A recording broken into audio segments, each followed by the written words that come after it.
지금부터 2020 고령친화 커뮤니티 정책 포럼을 시작하겠습니다.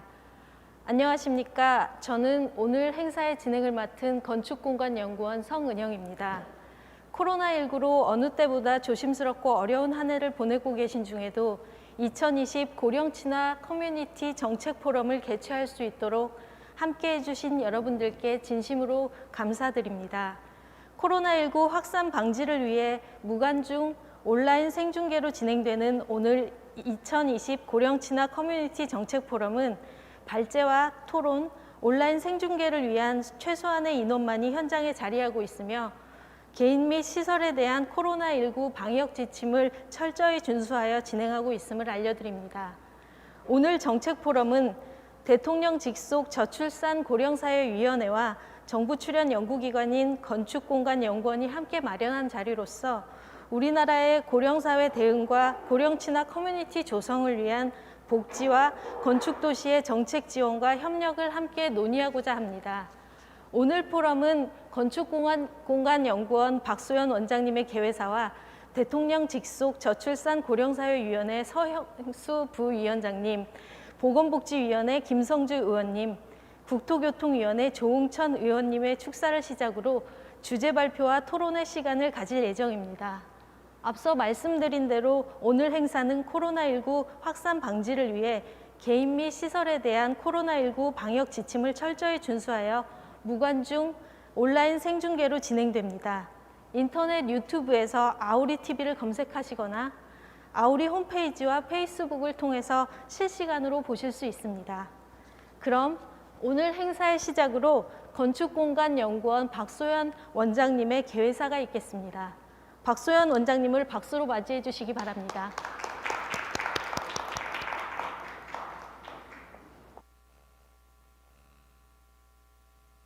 안녕하십니까. 건축공간연구원 원장 박소연입니다. 대통령 직속 저출산 고령화위원회와 정부 출연 국책연구기관인 저희 건축공간연구원이 함께 2020 고령친화 커뮤니티 정책 포럼을 개최하게 되어 매우 기쁘고 감사합니다. 어려운 상황 속에서도 오늘 포럼을 빛내주시는 저출산 고령화위원회 서영수 부위원장님, 국회 보건복지위원회 김성주 위원님, 국토교통위원회 조응천 위원님께 감사드립니다. 발제를 해주실 저출산 고령화위원회 세대공감과 김지연 과장님, 우리 연구원 고령친화 정책연구센터 고영호 센터장님과 토론을 맡아주실 도시설계연구단 오성훈 단장님, 이화여대 연령통합고령사회연구소 정순둘 교수님, 서울시 복지재단 정은화 선임연구위원님, 서울연구원 양재섭 선임연구위원님, 한겨레 경제사회연구원의 한규영 센터장님께 감사의 말씀을 드립니다. 온라인으로 함께 해주시는 참여자분들께도 감사드립니다. 우리 사회는 한동안 빠른 경제성장을 이루며 짧은 시간에 더 많은 집을 짓고 길을 내고 가용공간을 확보하는 데 집중하느라 건축과 도시공간의 다양한 사용자에 대한 세심한 배려를 충분히 할 수 없었던 것이 사실입니다.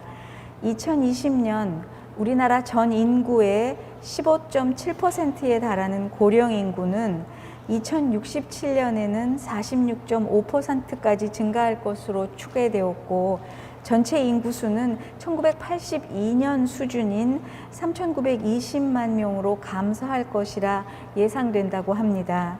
이는 향후 50년간 우리나라 건축과 도시공간의 주된 사용자가 65세 이상 고령자가 될 것이며 그 사용 밀도 역시 크게 감소할 것이라는 것을 의미합니다. 이러한 급격한 변화를 가져올 고령사회의 대응을 위해 저출산 고령사회 기본법과 고령친화 도시조성 사례를 제정하고 저출산 고령사회 기본계획과 고령친화 도시 조성 실행계획을 수립하는 노력을 기울이고 있습니다. 국가의 건축과 도시공간 정책을 연구하는 저희 건축공간연구원에서도 금년에 고령친화 정책연구센터를 설립하였습니다.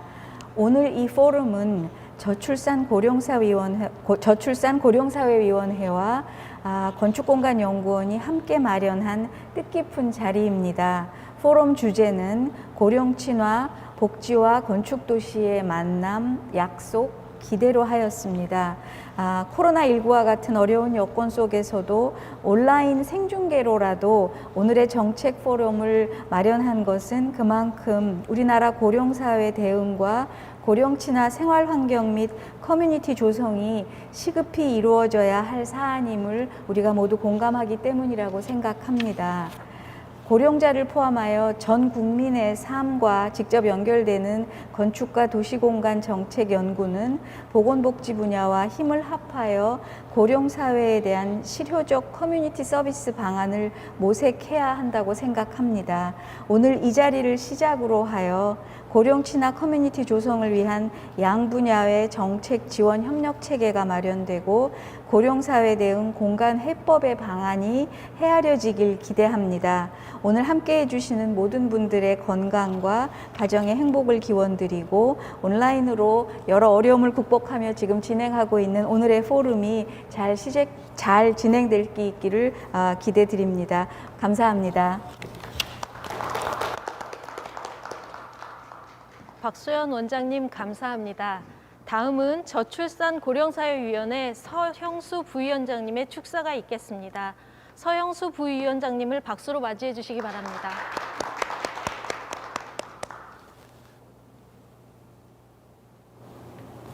대통령 직속 저출산 고령사회위원회 부위원장 서형수입니다. 오늘 2020 고령 친화 커뮤니티 정책 포럼 개최 축하드립니다.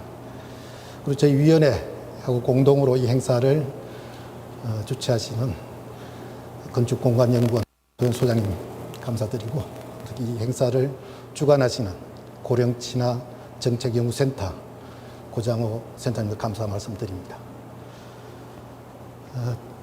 저희 위원회의 명칭이 저출산 고령사회위원회입니다.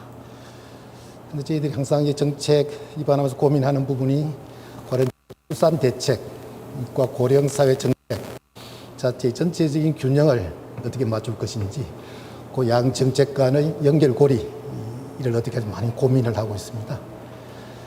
사실 우리가 저출산 고령사회위원회가 2005년도에 설립됐는데, 설립되기 한 해 전에는 이 위원회의 명칭이 고령화 및 미래사회위원회였습니다. 그럼 저는 이제 저출산 문제와 고령화의 문제 자체가 저출산이 원해서 결과가 왔지만, 이 저출산 문제가 해결된다고 해서 고령화 문제는 저절로 해결되는 것은 아니다. 고령사회 문제, 고령화 문제는 저출산 문제와는 별개의 하나의 새로운 과제로서 긴 시간 호흡을 가지고 준비를 해야 된다고 생각합니다. 그런 측면에서 우리 위원회가 설립된 15년이 됐지만 사실 저출산 문제에 대해서 집중적으로 고민했지만 사실 고령사회 문제에 대해 조금 등한시했다. 그것이 어떻게 보면 한 15년 동안의 그 시간을 우리가 고령사회에 대비할 수 있는 시간을 낭비했다, 저는 그렇게 생각합니다. 지금이라도 저출산 문제에 대한 거기에 대한 중단기적인 대책을 세워야 될 때라고 생각합니다.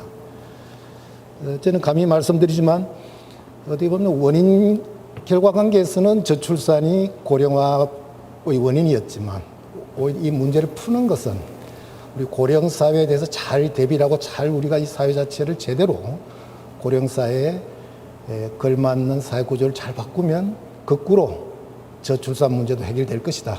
그런 나름의 자신을 갖고 있습니다. 그만큼 고령사회에 대한 대비가 그만큼 중요하다는 겁니다. 아까 원장님도 말씀하셨지만 저도 고령사회를 자꾸 얘기를 하면 실감들을 잘 못합니다. 그래서 항상 저는 통계 자료를 가지고 다닙니다. 그래서 보면 사실 아까 원장님 인용했지만 우리 통계청에서 장래 인구 추계는 50년간 합니다. 그런데 이제 장래 가구 추계는 30년 하기 때문에 2047년까지 장래 가구 추계가 되어 있습니다. 그럼 앞으로 불과 30년이 안 남아 있는 거죠. 저희들이 도시나 최소한 주택 정책을 할 때는 최소한 20년 아니면 30년을 내다보기 때문에 과연 2047년 전체적인 우리의 인구 상황이나 가구 상황 자체를 봐야 된다고 생각합니다. 인구를 보면은 지금 2040년부터는 저희들이 이제 연간 한 40만 명씩 인구 줄어갑니다. 그렇기 때문에 2047년이 되면 지금보다 총인구 한 400만 정도 줍니다. 주는데 문제는 65세 인구는 거꾸로 1,050만 명이 늘어납니다. 고령인 65세 미만의 인구 자체는 한 1,470만 명 줄게 되는 거죠. 전체가 400만 주는데 고령화가 1,050만 늘었기 때문에 그러니까 총인구 비중에서 그러니까 지금 현재는 한 15.7% 되던 것이 2047년 가면은 한 38.4%. 아까 2067년 되면 46.5% 되면 불과 2047년만 되더라도 38.4%입니다. 문제는 인구 문제인데요. 사실은 오늘 이 자리하고 관계되는 문제는 결국은 이제 주택의 문제와 도시의 문제인데요. 지금 현재 총 가구에 보면은 그 고령자 가구가 464만 가구인데요. 이것이 2047년 되면은 1,106만 가구 늘어납니다. 642만 가구 늘어나는데요. 그 사이에 65세가 아닌, 그러니까 노인 가구 아닌 가구 자수는 거꾸로 한 450만 가구가 줍니다. 그러니까 지금 현재 가구로 보면은 현재 노인 가구가 한 22.8%, 전체 가구 22.8% 됐던 것이 47년 되면 49.6%, 전체 가구의 절반이 노인 가구가 된다는 거죠. 그러니까 주택을 소유하게 되는 노인 가구 자체가 현재 한 22%에서 49% 정도, 인구보다도 훨씬 높은 비중을 차지하고 있거든요. 과연 앞으로 불과 한 25년, 30년 후에 지금 현재 노인 가구가 22%가 지금 49% 갔을 때 우리가 이 주택 자체에 대해서 지금부터 이 주택 공급을 어떻게 할 것이냐. 지금 현재 추계를 보면은 그 중에서 한 400만 정도는 1인 가구 살게 되면 노인들 자체. 과연 그 노인 1인 가구가 한 400만 가구, 전체 1인 가구의 한 48% 되는 과연 이것이 과연 노인분들이 혼자서 과연 이렇게 주택 자체를 소유하는 것이 과연 이것이 주거의 질이나 또는 전체적으로 우리 복지 비용 측면에서 바람직한 문제에 대한 고민들 지금 해야 되는 거죠. 저는 고령화의 가장 직접적이고 가장 그 자체가 우선 도시 주거를 포함한 공간 문제, 또 공간과 공간 사이 이동 문제에부터 고민해야 될 문제고 이런 전체 도시 인프라나 주택 자체는 지금부터 사실 준비하더라도 결국 새로운 준비하고 새로운 한 대 보면 또 5년, 10년 가고 나면 불과 또 한 20년 이상 다치기 때문에 우선 우리 인구 구조 문제의 가장 직접적인 영향, 주택시장, 도시 디자인이 있을 생각을 가지고 있고 오늘 이 자리를 통해서 고민들 가지고 주기를 바라고요. 이번 아마 내일 최종적으로 제4차 저출산 고령사회 기본계획이 일단 확정됩니다만 솔직히 말씀드리면은 지금 현재 당장 닥친 이런 우리 고령화 문제 또는 인구구조 변화 문제에 대해서 온전하게 저희들이 받아내지는 못했습니다. 시간을 가지고 또 여러분들 같이 고민하면서 닥쳐올 고령사회 정말 어느 시대, 어느 사회도 우리 겪어보지 못한 전혀 새로운 이런 사태 자체를 우리가 슬기롭게 우리 극복했을 때 아까 말씀드렸듯이 우리 저출산 문제도 해결될 수 있을 생각을 갖고 있습니다. 오늘 그런 논의를 하는 단초가 되는 자리를 기대를 하고요. 이제 여기서 오늘 논의되는 결과를 다음 기본계획이든 매년 시행하는 시행계획에 반영할 수 있도록 노력하겠습니다. 예, 감사합니다, 여러분. 다음은 국회의원이신 보건복지위원회 김성주 의원님과 국토교통위원회 조응천 위원님의 축사가 있겠습니다. 두 의원님께서는 영상으로 축사 메시지를 보내오셨습니다. 지금 바로 영상을 보시겠습니다.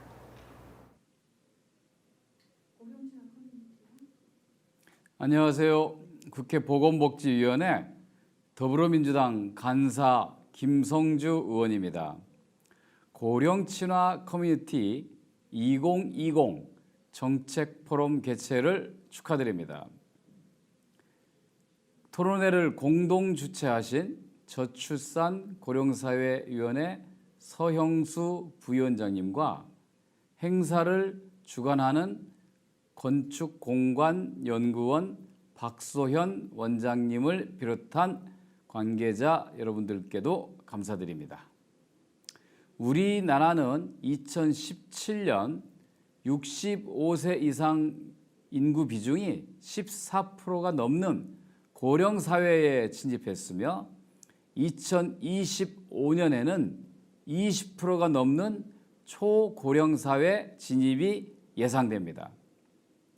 따라서 과거에 부양 대상으로서의 노인이 아닌 삶의 주체로서 고령자의 능동적인 역할을 지원하는 다양한 정책이 필요한 상황입니다. 고령사회 대응을 위한 우선순위는 고령자의 자립적 생활을 보장하고 지원하는 정책으로 변하고 있습니다. 다시 말하면 지역사회에서 복지 서비스와 생활 환경이 잘 연계되어 고령자가 활동하기 편한 지역사회를 만드는 것입니다. 오늘 포럼의 주제는 고령사회 대응을 위한 복지와 건축 도시의 만남, 약속, 기대입니다. 우리나라의 고령사회 대응이 보건복지 분야만 아니라 건축과 도시 환경 분야와 함께 고민하고 대응해 나아가야 될 때에 적절한 주제로 토론회를 열게 된 것입니다.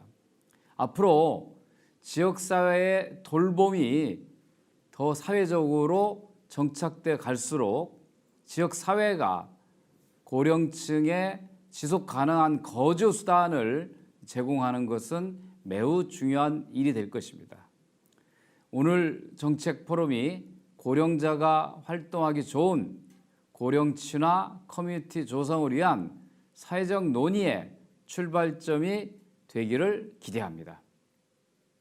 2020 고령 친화 커뮤니티 정책 포럼 개최를 다시 한번 축하드립니다. 감사합니다.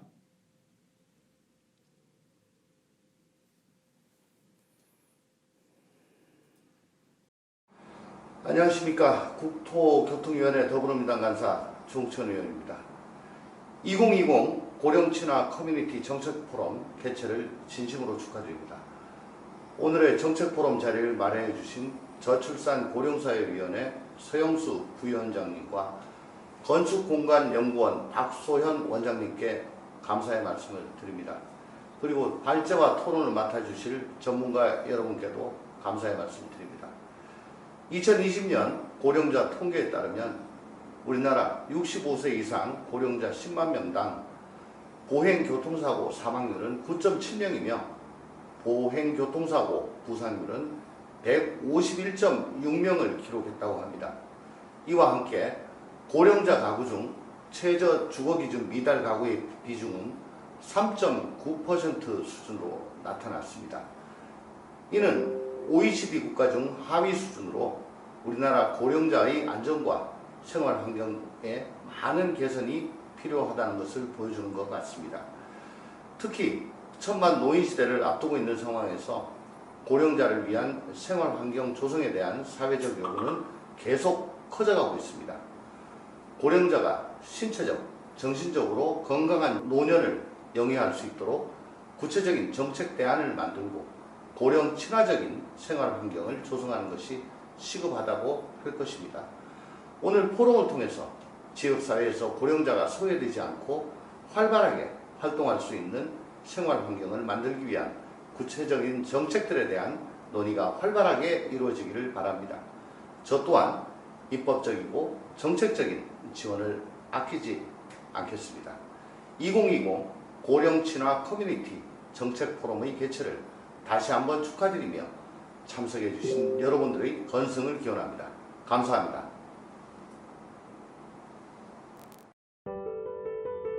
우리는 듣습니다.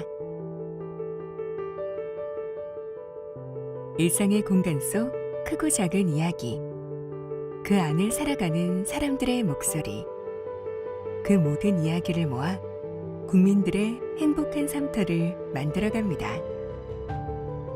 건축공간연구원. 우리는 건축과 도시공간 안에서 펼쳐지는 사람들의 삶을 상상합니다. 일상의 공간이 더 아름다워지는 상상, 더 안전하고 활기찬 도시를 위한 기능. 건축공간 연구원은 현실의 상상을 더해 새로운 삶의 모델을 만들어갑니다. 건축공간 연구원은 건축이 우리 일상에 어떤 의미인지, 도시의 공간에 어떤 콘텐츠가 필요한지 조사하고 연구합니다. 이를 통해 사람들이 공감할 수 있고 삶에 도움이 되는 공간을 만드는 국가 건축 정책의 주춧돌을 마련하기 위한 노력을 이어왔습니다. 대한민국의 다채로운 오늘을 위한 건축, 그 기반을 세웁니다. 미래지향적이고 지속가능한 건축과 도시를 만들어갑니다. 삶의 공간을 풍요롭게 만드는 연구로 더 큰 가치를 만들어갑니다. 더 나은 삶의 장소 정책, 누구나 누리는 공간 서비스, 건축공간연구원이 함께 이루어가겠습니다.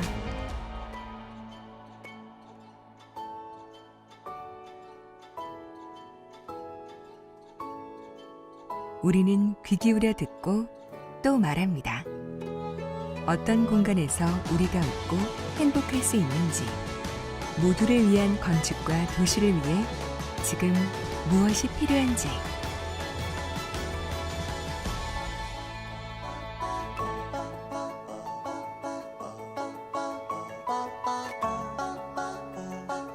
우리의 오늘을 바꿉니다. 건축공간연구원.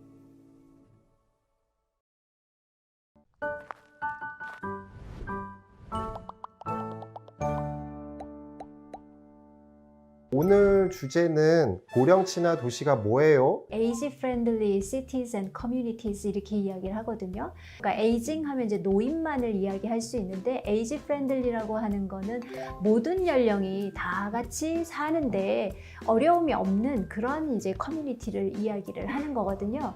고령 친화 도시 가이드라는 책자를 2007년에 만들어냈죠. 그래서 그 2007년 가이드를 기준으로 해서 2010년부터 각 도시들이 그 가이드에 있는 여러 가지 8가지 영역이 있거든요. 앞에 물리적인 영역에 한 3가지, 그 다음에 사회참여 영역에 4가지, 그리고 서비스 영역에 1가지 해서 8가지가 됩니다. 8가지 영역에서 중요한 1, 2, 3번을 그 환경적인 부분에 둔 거예요. 그래서 야외 시설과 뭐 건물 환경, 그리고 교통, 주거 3개의 영역이 위에 배치될 정도로 도시 환경, 기반 시설 같은 것들이 얼마나 잘 돼 있는가 이런 것들을 좀 중점적으로 좀 신경 쓰고. 건강을 생각하는 국가 기구가 왜 도시 얘기를 하는가 라고 조금 궁금했었는데, 그런 의미에서라면은 고령 친화 도시라는 얘기를 꺼내는 게 이해가 간다 싶습니다.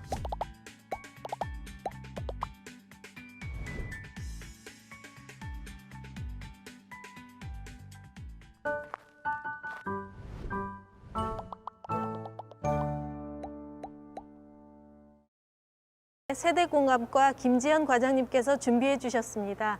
박수로 맞이해 주시기 바랍니다.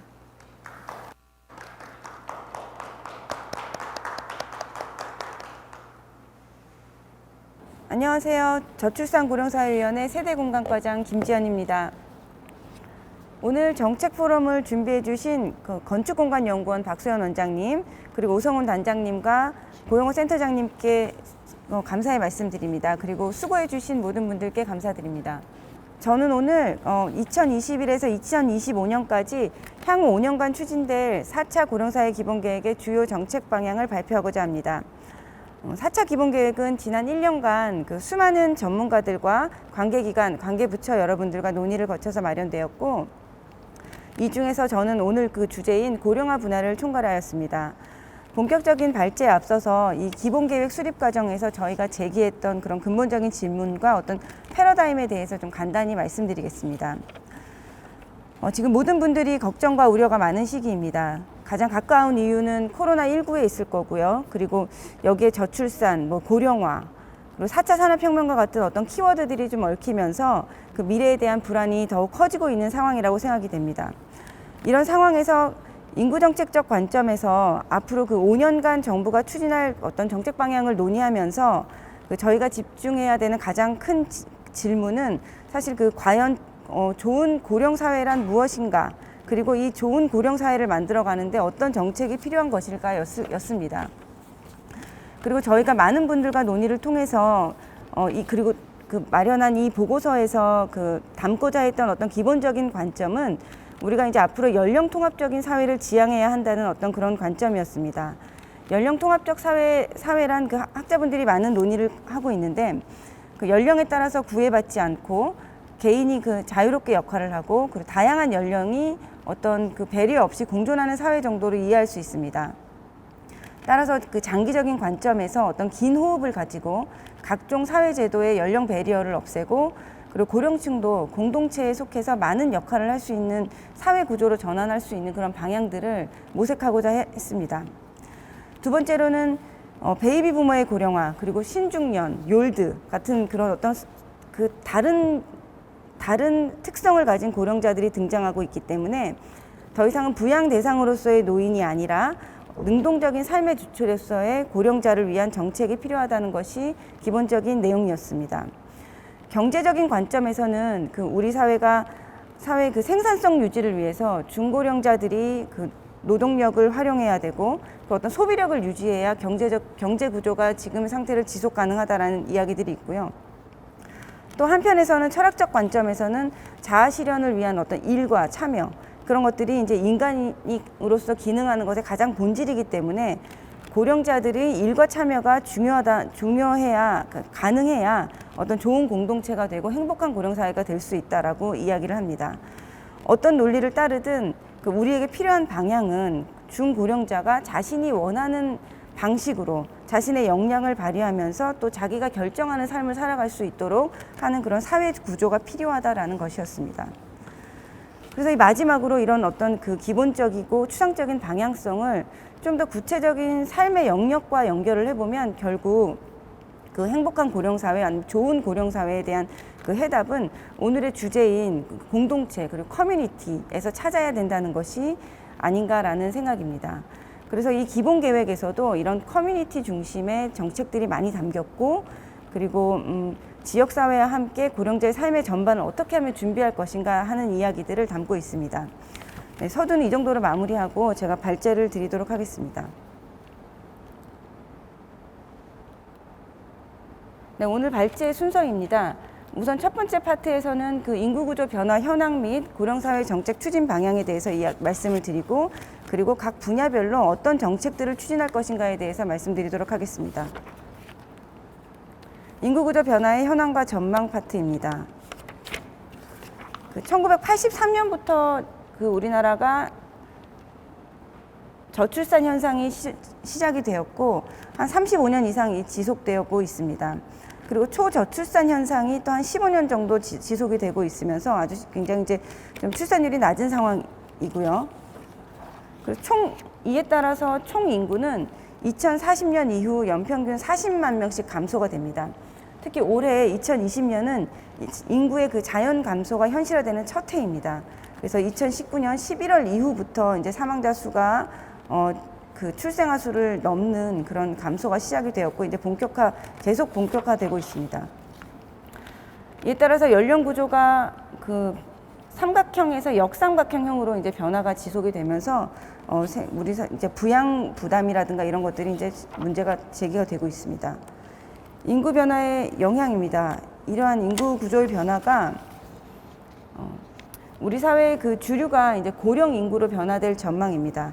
앞서서 많은 분들이 얘기하셨듯이 1967년 중위 연령이 이제 62.2세가 됩니다. 이걸 좀 비교를 하자면 1970년 기대 수명이 63세였고 그리고 이 당시 중위 연령은 19세였습니다. 그래서 굉장히 이제 고령화 자체가 이제 심각하게 진전이 된다고 보여지고요.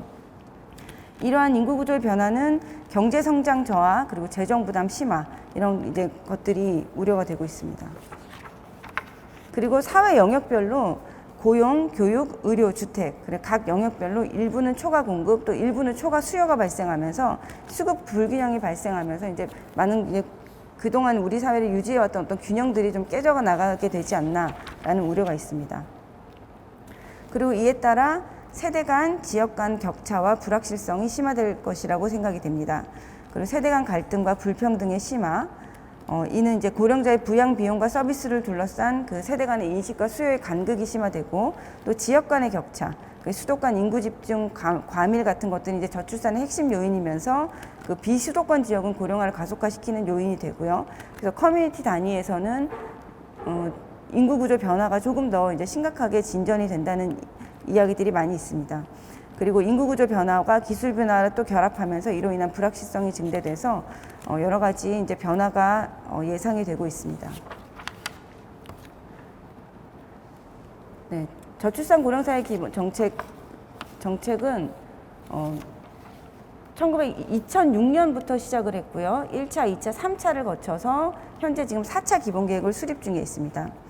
포용국가 정책 로드맵 2018년 12월에 발표한 로드맵을 통해서 그동안에 이제 국가 중심의 어떤 경제 성장이라든가 국가 중심의 관점을 좀 바꾸어서 모든 세대의 삶의 질을 높이는 정책으로 이제 그 인구 정책의 관점을 좀 전환시킨 바가 있고요.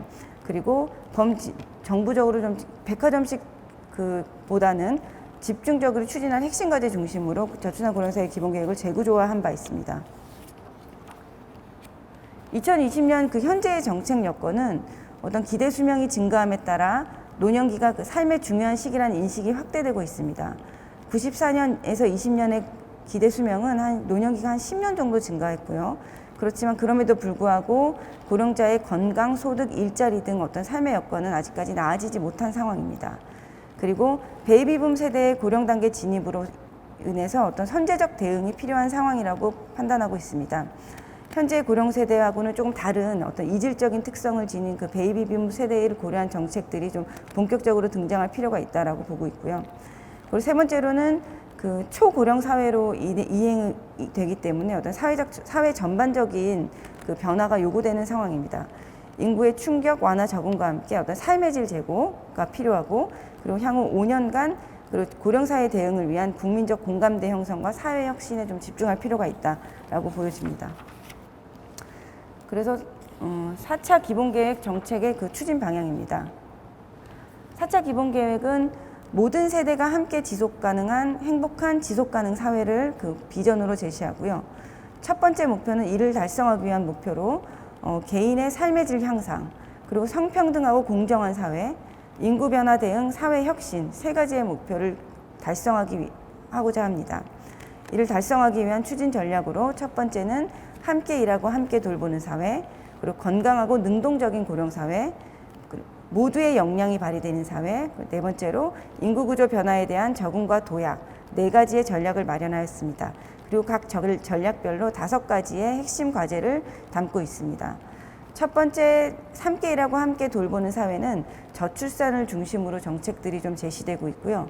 두 번째 건강하고 능동적인 고령사회 구축은 이제 고령화 과제, 그리고 세 번째는 인구구조 변화에 대한 우리 사회가 어떻게 이제 골고루 역량을 발휘할 수 있을 것인가 하는 과제들, 그리고 네 번째는 좀 근본적인 사회 구조적인 개혁 과제들을 정리를 하고 있습니다. 그래서 오늘 저는 고령 사회를 중심으로 이제 과제들을 정리해서 발제를 드리도록 하겠습니다.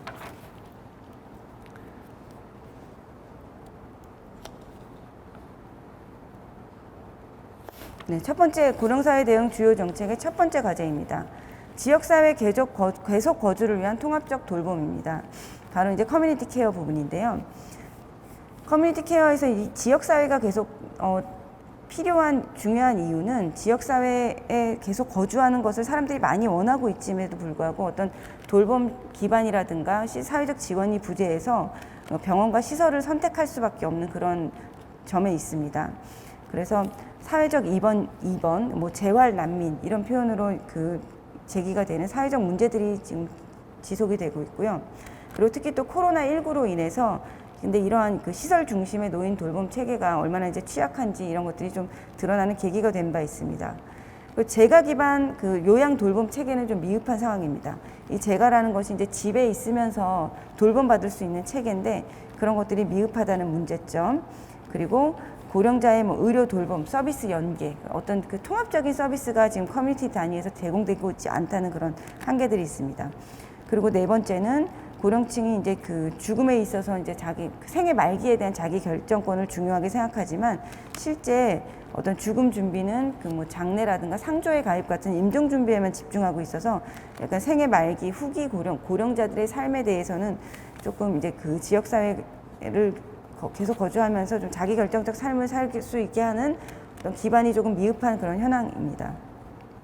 추진 방향은 살던 지역에서 계속 거주를 하기 위해서 어떤 지역 단위의 돌봄 체계를 지금 현재 시범 사업 추진 중인 내용인데 이것을 이제 전국적으로 확산시키는 것, 그게 기본적 방향이고, 두 번째는 퇴원 후, 그러니까 고령자분들이 아프셔서 퇴원을 하게 되면 그 후에 지역사회 복귀, 재가 돌봄 같은 서비스를 연결하는 체계를 강화하는 방향, 그리고 세 번째는 의료 요양 복지의 통합적 체계로의 전환, 그리고 웰다잉 지원 체계 구축하는 네 가지 이제 기본 방향을 담고 있습니다. 고령자 중심 지역사회 통합적 돌봄 체계의 완비인데 이 부분은 그 읍면동에 현재 지금 16개 시군구에서 시행하고 있는 시범 사업을 전국적으로 확산시키겠다는 계획입니다. 읍면동에 통합 돌봄 창구를 신설하고 그리고 시군구 단위로 어떤 커뮤니티 케어 전담 인력을 배치하고 이런 내용을 담은 그 지역사회 통합돌봄법 제정을 통해서 제도적 기반을 마련하고자 합니다. 그리고 두 번째는 대상자 중심으로 종합적 사례관리 체계를 강화하는 것입니다. 그리고 세 번째는 지역사회 복귀 지원, 입원, 그리고 재입원 예방을 강화해서 이제 어느 정도 신체적 기능이 저하되더라도 집에서 최대한 돌봄을 받으면서 지역사회에서 살아가실 수 있도록 하는 것이 이 고령자 중심 지역사회 통합적 돌봄 체계의 내용입니다. 두 번째는 그 보험에서 장기 요양 보험에서 어떻게 하면 재가 중심으로 집에 서포트 재가 중심 생활을 그 지원할 수 있을 것이냐의 문제입니다. 우선은 노인 장기 요양 보험 수급자를 선진국 수준으로 확대하는 그 방안 그것을 목표로 하고 있고요. 두 번째는 재가가 가능하려면 장기 요양 서비스가 굉장히 많이 필요한 확충이 돼야 되는 부분들이 있습니다. 그래서 통합적인 재가 서비스를 이용할 수 있도록 통합 재가급여를 도입하고 그리고 주 야간 보호, 단기 보호 같은 어떤 인프라를 확대해 나가는 것들을 추진하고자 합니다. 그리고 세 번째는 장기 요양 시설의 서비스의 질을 제고하는 것입니다. 그 장기 요양 시설도 이제 감염 취약성이 드러난 바 있어서 이것들의 뭐 시설 기준이라든가 뭐 1인실을 확대한다거나 이런 내용들을 추진하면서 뭐 요양실의 서비스 질 제고를 위해서 공공 운영 시설을 좀 확충해 나가고자 합니다. 그리고 세 번째는 존엄한 삶의 마무리 지원입니다. 그래서 호스피스나 완화의료 같은 것, 연명의료 결정제도 같은 것들을 좀 활성화시키면서 어느 정도 그래도 집에서 살던 곳에서 이 삶을 마무리하실 수 있도록 그 지원하는 체계를 갖추고 그리고 스스로 인생을 정리하는 사회 문화를 조성하면서 이를 뒷받침하기 위한 정책 추진 체계를 정비할 계획입니다.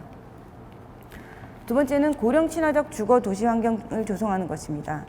현 시점에는 그 고령자가 좀 안전하게 거주할 수 있는 주택 환경이 미흡하고 주거 대안이 부족하다고 판단하고 있습니다. 그래서 노인 가구의 뭐 64%가 20년 넘는 그리고 노후 주택에서 거주하고 있고 고령자 안전사고 중 한 62.5%가 주택에서 발생하고 있는 현황들이 있습니다. 그리고 고령자의 이동성과 편의성을 좀 제약하는 교통 정주 환경이 지속되고 있다고 보고 있습니다. 고령층 교통사고는 좀 늘고 있고 그리고 대중교통 체계나 보행시설 서비스 이런 것들은 아직까지 고령자가 이용하기 불편한 그런 상황이라고 보여집니다. 추진 방향은 그 살던 지역에서 계속 거주할 수 있도록 고령 친화적 주거 환경을 계속 구축해 나가는 것과 그리고 고령자가 좀 안전하고 편안하게 이동할 수 있도록 교통 정주 환경을 계속 정비해 나가는 방향들을 담고 있습니다.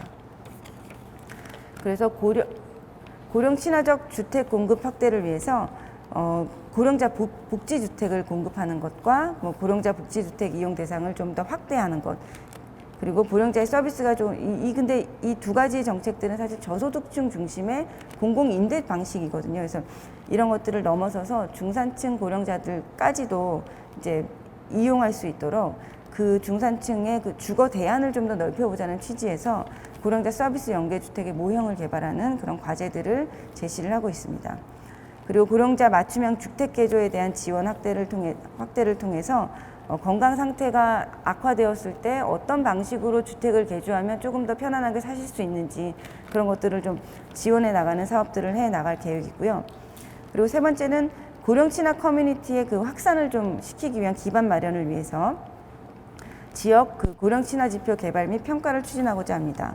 이 지역 고령 친화 고령 친화 지표 개발 및 평가는 어떤 지역 간의 경쟁을 야기하기 위한 방식이 아니라 그 지역 사회의 고령 친화도를 높이기 위해서 어떤 보편적 기준을 가지고 접근해야 하는가, 그런 관점에서 다양한 지표들을 제시할 계획이고요.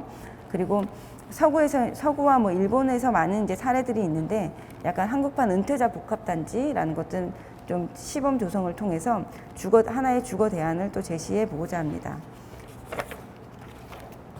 세 번째는 중장년의 어떤 품격 있고 활기찬 그런 일과 사회 참여 확대를 지원하기 위한 것입니다. 여러 가지 이제 지표들이 부족한 노후 준비, 그리고 퇴직 시점과 국민연금 수급 시점 차이로 어떤 노인의 삶이 경제적으로도 굉장히 힘들다는 이야기들이 많이 있습니다. 그래서 그 법정 정년까지 조금 더 오랫동안 일할 수 있는 환경을 조성하고, 그 주된 일자리에서 퇴직한 이후에도 어떤 전문성과 경력을 활용해서 계속 일할 수 있는 기회를 확대해 나가고자 합니다. 그리고 은퇴 후에는 좀 전문성을 활용해서 지역사회 사회공헌 및 봉사활동을 활성화하는 것들을 담고 있습니다. 주된 일자리에서 계속 일할 수 있는 환경 조성을 위해서는 기업 부담 완화를 위한 계속 고용 지원, 그리고 고령자의 특성을 고려한 다양한 근로 형태 확산, 임금 체계 개편 등 계속 고용 관련된 중장기적 제도 개편을 논의하고자 합니다. 그리고 퇴직 후 전문성을 활용한 고용 창업 기회를 확대하기 위해 생애 경력 설계 서비스, 그리고 퇴직 인력이 전문성을 발휘할 수 있도록 취업 기회와 그리고 취업 지원, 창업 지원 같은 것들을 계속해 나갈 계획이고요. 중고령자의 그 사회 참여와 여가 등을 활성화하기 위해서 그 지역 내의 분야별로 사회 서비스 활동을 활성화해 나가는 사업 계획들을 수립하였습니다. 이 부분은 좀 더 중요한 게 어떤 커뮤니티 단위에서 그 중고령자가 은퇴 후에도 어떤 기여를 할 수 있는 것인가라는 관점에서 이 사회 서비스 활동을 좀 활성화해 나가고자 합니다. 네 번째는 노후 소득 공백 없는 노후 생활 보장 체계를 실현하는 것입니다. 그리고 노인 문제, 현재는 지금 우리나라 같은 경우가 그 노인 빈곤율이 굉장히 세계적으로 굉장히 높은 상황이고, 그리고 제도적으로는 좀 소득 공백이 발생하고 있는 그런 제도적인 그 모순이 조금 지속되고 있습니다. 그래서 그리고 또 공사연금 제도는 아직까지 그 제도가 완전히 성숙하진 않아서 포괄성 및 급여 수준이 낮고, 그리고 연금 제도 간에 또 분절적으로 운영되고 있어서 역할 정립이나 조정이 미흡한 상황입니다. 그리고 그 고령자 같은 경우는 인지 능력이 좀 저하되고 있는 그런 상황인데, 이때에 따른 고령자의 의사결정 지원 제도는 좀 보호 기능이 좀 미흡한 그런 문제점이 지속되고 있습니다. 그래서 추진 방향은 안정적인 노후 소득 보장을 위한 제도적 기반을 강화하고, 그리고 각 제도가 소득 보장의 역할 분담, 각 제도가들의 그 소득 보장 역할 분담을 설정하고 각 제도를 내실화해가는 방향을 가지고 있습니다. 노인 빈곤 완화를 위한 그 국가 책임 강화를 위해서는 그 생계급여의 부양 의무자 기준을 폐지하고, 기초연금의 단계적 인상을 정상적으로 추진하고, 그 노인 일자리를 좀 단계적으로 확충하면서 맞춤형 일자리를 개발해 나가는 것입니다. 다층적인 노후소득 보장 체계를 강화하기 위해서는 국민연금 급여 제도를 계속 지속적으로 개편하고, 그리고 퇴직연금이 좀 연금성을 강화하기 위한 제도 개선, 그리고 주택연금 대상 확대 및 운영 형태 다양화, 그리고 고령자의 자산의 그 소득화 기반을 마련해 나가는 그런 내용들을 담고 있습니다. 다섯 번째는 사전 예방적 건강관리와 의료 서비스를 확충해 나가는 것입니다. 현재는 이제 기대 수명은 늘었지만 건강 수명은 그렇게 지속 따라 늘지 않는 그런 격차가 확대되면서 유병 기간이 좀 더 많이 늘어난 양상으로 지금 고령화가 전개되고 있습니다. 취약한 건강 상태가 조금 더 계속 지속되고 있고요. 그리고 그렇지만 그럼에도 불구하고 고령자의 건강 특성을 고려한 의료 및 건강관리 체계는 좀 미흡한 상황입니다. 노인 의료비 급증으로 개인과 국가 차원의 부담은 가중될 것으로 예상됩니다. 그래서 추진 방향은 건강한 고령화를 위한 어떤 사전 예방적인 건강관리 체계를 강화하면서 지역사회 중심의 연속적 통합적 보건의료 체계를 구축해 나가고, 그 예방, 조기 발견, 그리고 치료, 관리, 돌봄을 내실화하기 위한 어떤 치매 국가 책임제를 완성해 나가는 것입니다. 사전 예방적 건강관리와 의료 서비스를 확충하고자 합니다. 사전 예방적인 그 건강관리 강화는 그 중증 질환의 그 조기 발견 및 노인 건강검진을 강화해 나가는 것입니다. 그래서 건강검진에서 노인의 그 쇠약 기능까지 좀 또 살펴볼 수 있도록 건강검진 체계를 좀 강화를 하고, 그리고 자신의 건강 증진의 노력을 유도를 위해서 지원 방안을 마련하고자 합니다. 건강 인센티브제 같은 것들을 지금 도입하고자 합니다. 그리고 고령자의 만성질환 관리 강화, 그래서 관리 질환을 현재는 지금 고혈압, 당뇨병 이외 당뇨병만 하고 있는데 그 외에 만성질환으로도 확대하고자 합니다. 두 번째는 거동불편 고령자 그리고 치매 노인에 대한 서비스를 강화할 계획입니다. 방문 건강관리와 비대면 서비스를 확충하고, 그리고 찾아가는 보건복지 서비스를 확대를 위한 간호인력 확충, 그리고 ICT 기기를 활용하고 보건소의 모바일 헬스케어 사업을 확대하고자 합니다. 여섯 번째는 초고령 사회 대응을 위한 사회 시스템 혁신입니다. 그 고령화 지속에 따라서 그 사회보험 재정 지속 가능성 우려, 그리고 세대 간 형평성 이슈 및 갈등의 확대 가능성이 있습니다. 우리나라 어떤 통계 연구를 보면 세대 간 갈등이 서구에 비해서 좀 더 높게 나타나더라고요. 그래서 이 세대 갈등에 대해서도 조금 더 저희가 좀 사회적으로 논의해 나가야 된다고 생각이 되고요. 그리고 뭐 고령자의 자립이나 돌봄 인력 부족에 대한 대안, 그리고 우리 경제의 어떤 성장 동력으로 고령 친화 기술이 부상하고 있는데 이를 좀 더 적극적으로 육성하고 지원하고자 합니다. 절대 인구 감소로 인한 어떤 불균형에 대한 그 시스템에 대한 선제적 조정을 추진하고자 합니다. 그래서 시스템에 하기 위해서는 그 전국민 사회 안전망 강화, 그 전국민 대상 그 고용 안전망 구축과 그리고 사회적 기여의 인정 및 개인 단위 소득 보장을 위한 제도를 강화를 해서 그 65세 이상 어떤 그 고령자에 대해서도 좀 안전망이 좀 더 잘 보장해주는 그런 사회로 혁신해 나가는 방향이 있고요. 두 번째는 연령통합적 사회로의 준비를 통해서 우리 사회가 이 논의를 통해서 우리 사회가 어떤 조금 더 적합한 연령 부분의 기준을 좀 찾아보고, 그리고 연령에 대한 개념, 그리고 제도적으로 박혀있는 어떤 연령 배리어 같은 것들을 개선해 나가고자 합니다. 이를 통해서 조금 더 연령 통합적인 그 논의가 좀 활성화되기를 기대를 하고 있습니다. 그리고 고령 친화 기술 혁신 및 산업 육성 부분입니다. 기술 혁신을 통한 어떤 스마트 돌봄 체계로의 진화를 위해서 스마트 돌봄 기술 개발과 보급을 강화하고, 그리고 디지털 건강관리 기술 서비스 그런 것들을 계속 지속적으로 활성화시키면서 확대해 나가고자 합니다. 그리고 고령 친화 문화 여가 산업을 활성화하면서 그 치매 예방 건강관리용 어떤 게임 컨텐츠 제작 보급이라든가 열린 관광지 확대, 그리고 치유 산업 활성화 같은 것들을 추진해 나가고자 합니다. 마지막으로는 고령 친화 기술 혁신 및 산업 육성 기반 마련을 위해 에이징 4.0 실현을 위한 고령 친화 기술 R&D 기본 계획 수립, 그리고 고령 친화 기술 거버넌스 구성 같은 것들을 추진해 나갈 계획입니다. 마지막으로는 인구 구조 변화에 따른 사회 시스템의 선제적 조정인데요. 이 부분은 이제 학교 운영 다양화를 위한 교육 인프라 조정, 그리고 인구와 가구 구조 변화를 통한 주택 수급 체계 조정, 고용 유연성 향상, 고용 안전망 강화 등 노동 시스템 개혁, 그리고 재정의 안정성과 지속 가능성 확보를 위한 국민연금, 건강보험, 노인 장기요양보험 지속 가능성 담보 등을 추진해 나가고자 합니다. 네, 이상으로 준비한 발제를 마치도록 하겠습니다. 감사합니다. 저출산 고령사회위원회 김지연 과장님께서 제4차 저출산 고령사회 기본계획 정책 방향과 주요 과제 등을 발표해 주셨습니다. 다음은 건축공간연구원 고영호 센터장님의 고령 친화 커뮤니티 조성을 위한 건축도시 정책 연구와 과제에 대한 주제 발표가 있겠습니다. 박수로 맞이해 주시기 바랍니다. 네, 안녕하세요. 건축공간연구원의 고영호입니다. 네, 저는 앞서 말씀 주신 김지연 과장님의 제4차 기본계획 관련된 내용과 오늘 이 포럼의 제목이 복지와 도시건축, 건축도시의 만남, 약속, 기대이기 때문에 과연 이 건축도시 정책 연구가 복지와 같이 결은 다르지만 고령사회 대응이라는 목표를 가지고 어떠한 정책 연구를 할 수 있으며 또 앞으로 어떤 계획을 가져가야 할 것인지에 대해서 말씀을 나눠보고자 합니다.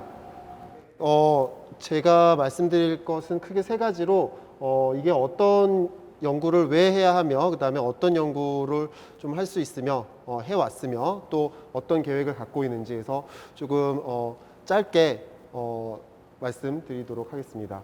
왜 하는지는 뭐 고령자가 많아지니까 한다기보다는 고령자가 많아짐에 따라서 많은 사회 부담이 이제 증가하는 것이 사실이고 또 그러한 사회 부담은 또 우리 국민에게 있어서 부양의 대상으로 바라보는 그런 조금 에이지즘의 그 시선을 던질 수밖에 없는 상황을 만들게 됩니다. 하지만 우리가 우리 이 도시 공간과 건축 공간이 고령자가 같이 잘 지낼 수 있는 환경으로 다시 말하면 사전 예방의 중심에 맞춰가지고 패러다임을 좀 변환해 볼 수 있지 않을까 하는 내용입니다. 그래서 지금 뭐 WHO라든지 다른 나라들도 이 고령 친화, 고령사회 대응을 위해서 물리적인 환경과 그 다음에 복지에 대한 내용이 함께 이루어질 때 고령 친화 도시를 구성할 수 있다라고 이야기를 하고 있고요. 네, 우리나라에서는 저출산 고령사회 기본법과 또 그에 따른 저출산 고령사회 위원회, 저출산 고령사회 기본 계획을 통해서 우리나라 고령사회 대응을 위해서 노력을 하고 있습니다. 하지만 이 저출산 고령사회 기본법이라든지 기본계획이 복지와 보건을 중심으로 조금 움직일 수밖에 없었던 것은 그간의 조금의 저희 뭐 한계라면 한계일 수도 있지 않을까라는 생각이었습니다. 근데 이제 국정과제에서도 포용적 복지국가, 포용성의 개념을 사회 각층 각 개념에 적용을 함을 요청을 하고 있고 이에 따라서 이 포용성이라는 것이 국가에서의 고령사회 대응을 위해서 복지에서만 해야 할 일이 아니라 전 사회 분야에서 함께 힘을 합쳐서 대응해야 될 필요가 있겠다라는 내용입니다.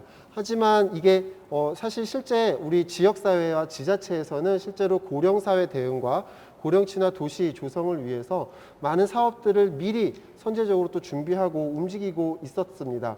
하지만 그러한 고령친화 도시 조성을 위한 지역사회 노력조차도 조금은 복지 중심으로 움직였던 것이 아닌가 싶습니다. 그것에 대해서 조금 왜 그럴 수밖에 없었을까라고 했을 때 우리나라 정책과 고령사회 대응이 어떠한 그 방향성을 수립하고 개선점을 도출해낼 때 어떠한 조사나 근거나 연구에 따라서 그 방향성을 설정하게 될 텐데 그 연구가 너무 복지와 보건 중심에서 이루어지지 않았나. 건축과 도시 분야에서는 고령사회 대응을 위한 노력이 그 연구가 좀 적지 않았나 싶었습니다. 그래서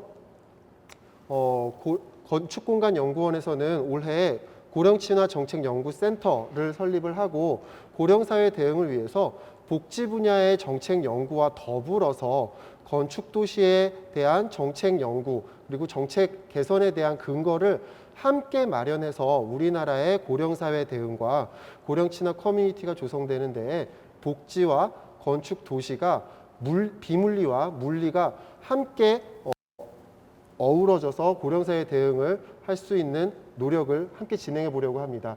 이를 위해서 앞서 잠깐 말씀드렸던 것처럼 우리나라의 고령사회 대응을 위해서 3년 주기로 시행되고 있던 노인복지법이 자칫 너무 고령자의 인구, 사회, 경제, 관계성 위주로 조사가 이루어졌고 또 그에 따라서 수립되는 저출산 고령사회 기본계획이나 아니면 정책적인 대응이 복지와 보건에 대한 집중을 할 수밖에 없지 않았나라는 생각을 하였습니다.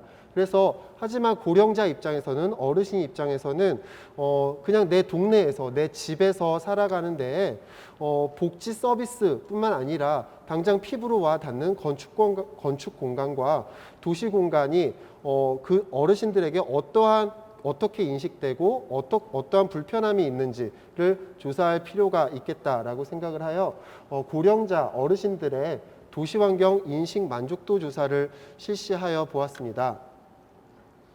그래서 조사에 어르신들이 주로 이용하시는 도시 환경에 대해서는 6가지를 뽑았는데요. 보행로, 공원, 횡단보도, 공중화장실, 벤치, 버스 정류장에 대해서 어르신들의 이용에 대한 접근성, 안전성, 편의성을 설문조사를 하였습니다.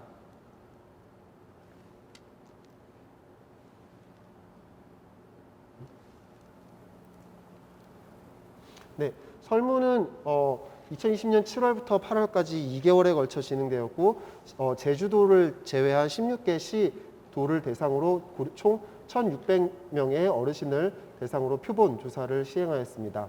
그 결과 조금은 저희가 어르신들에게 직접 여쭤봤더니 알 수 있었던 것들이 조금 있었는데요. 어르신들 보행로와 관련해 가지고는 어르신들 입장에서 보행로에서 조금 개선되었으면 하는 부분이 어르신들 입장에서는 걷다가 조금 쉬었다 가고 싶은데 그 쉴 만한 장소가 없더라라는 것을 조금 확인할 수 있었습니다. 또 그 쉴 만한 장소라는 것이 뭐 벤치 등이 될 수 있을 텐데요. 그 벤치도 그냥 벤치가 조성될 필요가 있는 것이 아니라 등받이가 있는 벤치가 있어야 어르신 입장에서는 조금 제대로 쉴 수 있다라는 응답이 있었던 것에 대해서 조금 놀라웠습니다.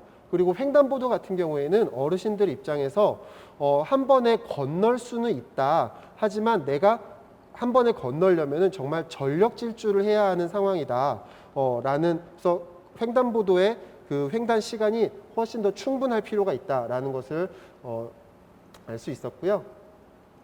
그 다음에 어르신들 입장에서 보행로에서 어르신들이 낙상의 어떤 위험이랄까요? 그런 거를 느끼시는 게 보행로가 가장 많았는데 어르신들 입장에서는 우리 젊은 사람들이 보기에는 평평한 보행로일지라도 지팡이를 짚으신다든지 보행 보조기를 이용하시는 어르신들에게는 작은 단차만으로도 어르신들에게 보행로의 이용은 굉장히 힘든 상황이고 또한 보행로가 잘 갖추어져 있다 하더라도 그 보행로 위에 불법 간판이나 불법 주차 등으로 인해서 어르신들이 그 보행로가 아닌 차도로 내려와서 걸어야 하는 경험이 많이 있음을 또 확인할 수 있었습니다.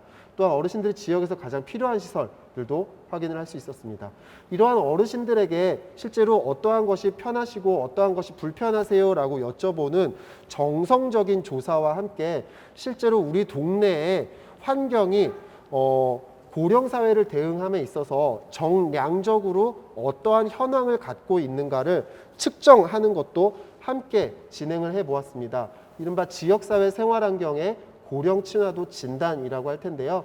그 진단에 대한 기본 틀에 대한 수립은 뭐 WHO라든지 다른 조사와 측정에서 힌트를 좀 얻어서 우리나라의 전국에 조금 보편적으로 적용해 볼 수 있는 고령 친화도 진단 지표를 추출해 보았습니다. 그 진단 지표를 추출해서 저희 센터가 갖고 있는 인력과 시간적인 한계 속에서 한 번에 전국을 다 적용해 볼 수는 없었고요. 예, 지금 보시는 표가 그 진단 지표인데요.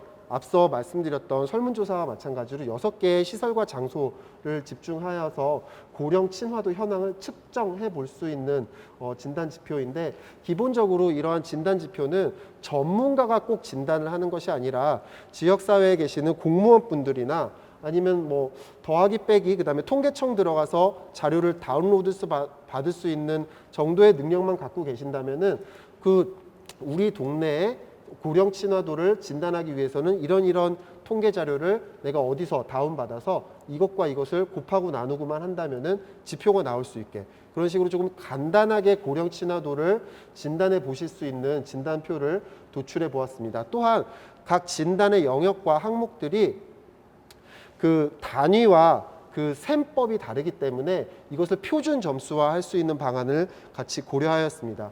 그래서 이러한 것을 경기복지재단과 협업해서 고령 친화도 진단 지표를 경기도 31개 시군을 대상으로 좀 적용을 해본 결과입니다. 위에서 아래로 보실 때 외부 공간 시설 영역이 있고 사회적 환경 영역이 있고 서비스 환경 영역이 있는데요. 뭐 그 일부분만을 좀 가져와 봤습니다. 노인 장애인 보호 구역이 그 지역의 어르신들 거주하시는 어르신들을 대상으로 분모로 보았을 때 보호구역이 얼마나 잘 지정되어 있는지 도시공원이 잘 조성되어 있는지 공중화장실은 어떠한지 등의 내용입니다. 그래서 이러한 고령 친화도를 정량적으로 측정해보는 이러한 지표의 강점은 경기도 31개 시군을 쭉 늘어놓고 보았을 때 이것이 뭐 경쟁을 부추기자는 것은 아니라 해당 지자체, 해당 지역사회가 물리적인 영역, 사회적인 영역, 서비스적인 영역에서 어디가 조금 더 부족하고 어디는 조금 더 괜찮은지를 바로 확인할 수 있다는 것이죠. 그리고 앞서 말씀드린 것처럼 이것이 아직은 지금 1차 년도에서 한번 적용을 해보고 있는 것이지만 조금 더 고도화됐을 때 전국을 대상으로 동시에 적용될 수 있다면은 전국의 지역사회별 고령 친화도를 한눈에 알아볼 수 있는 상황이 되지 않을까 싶습니다.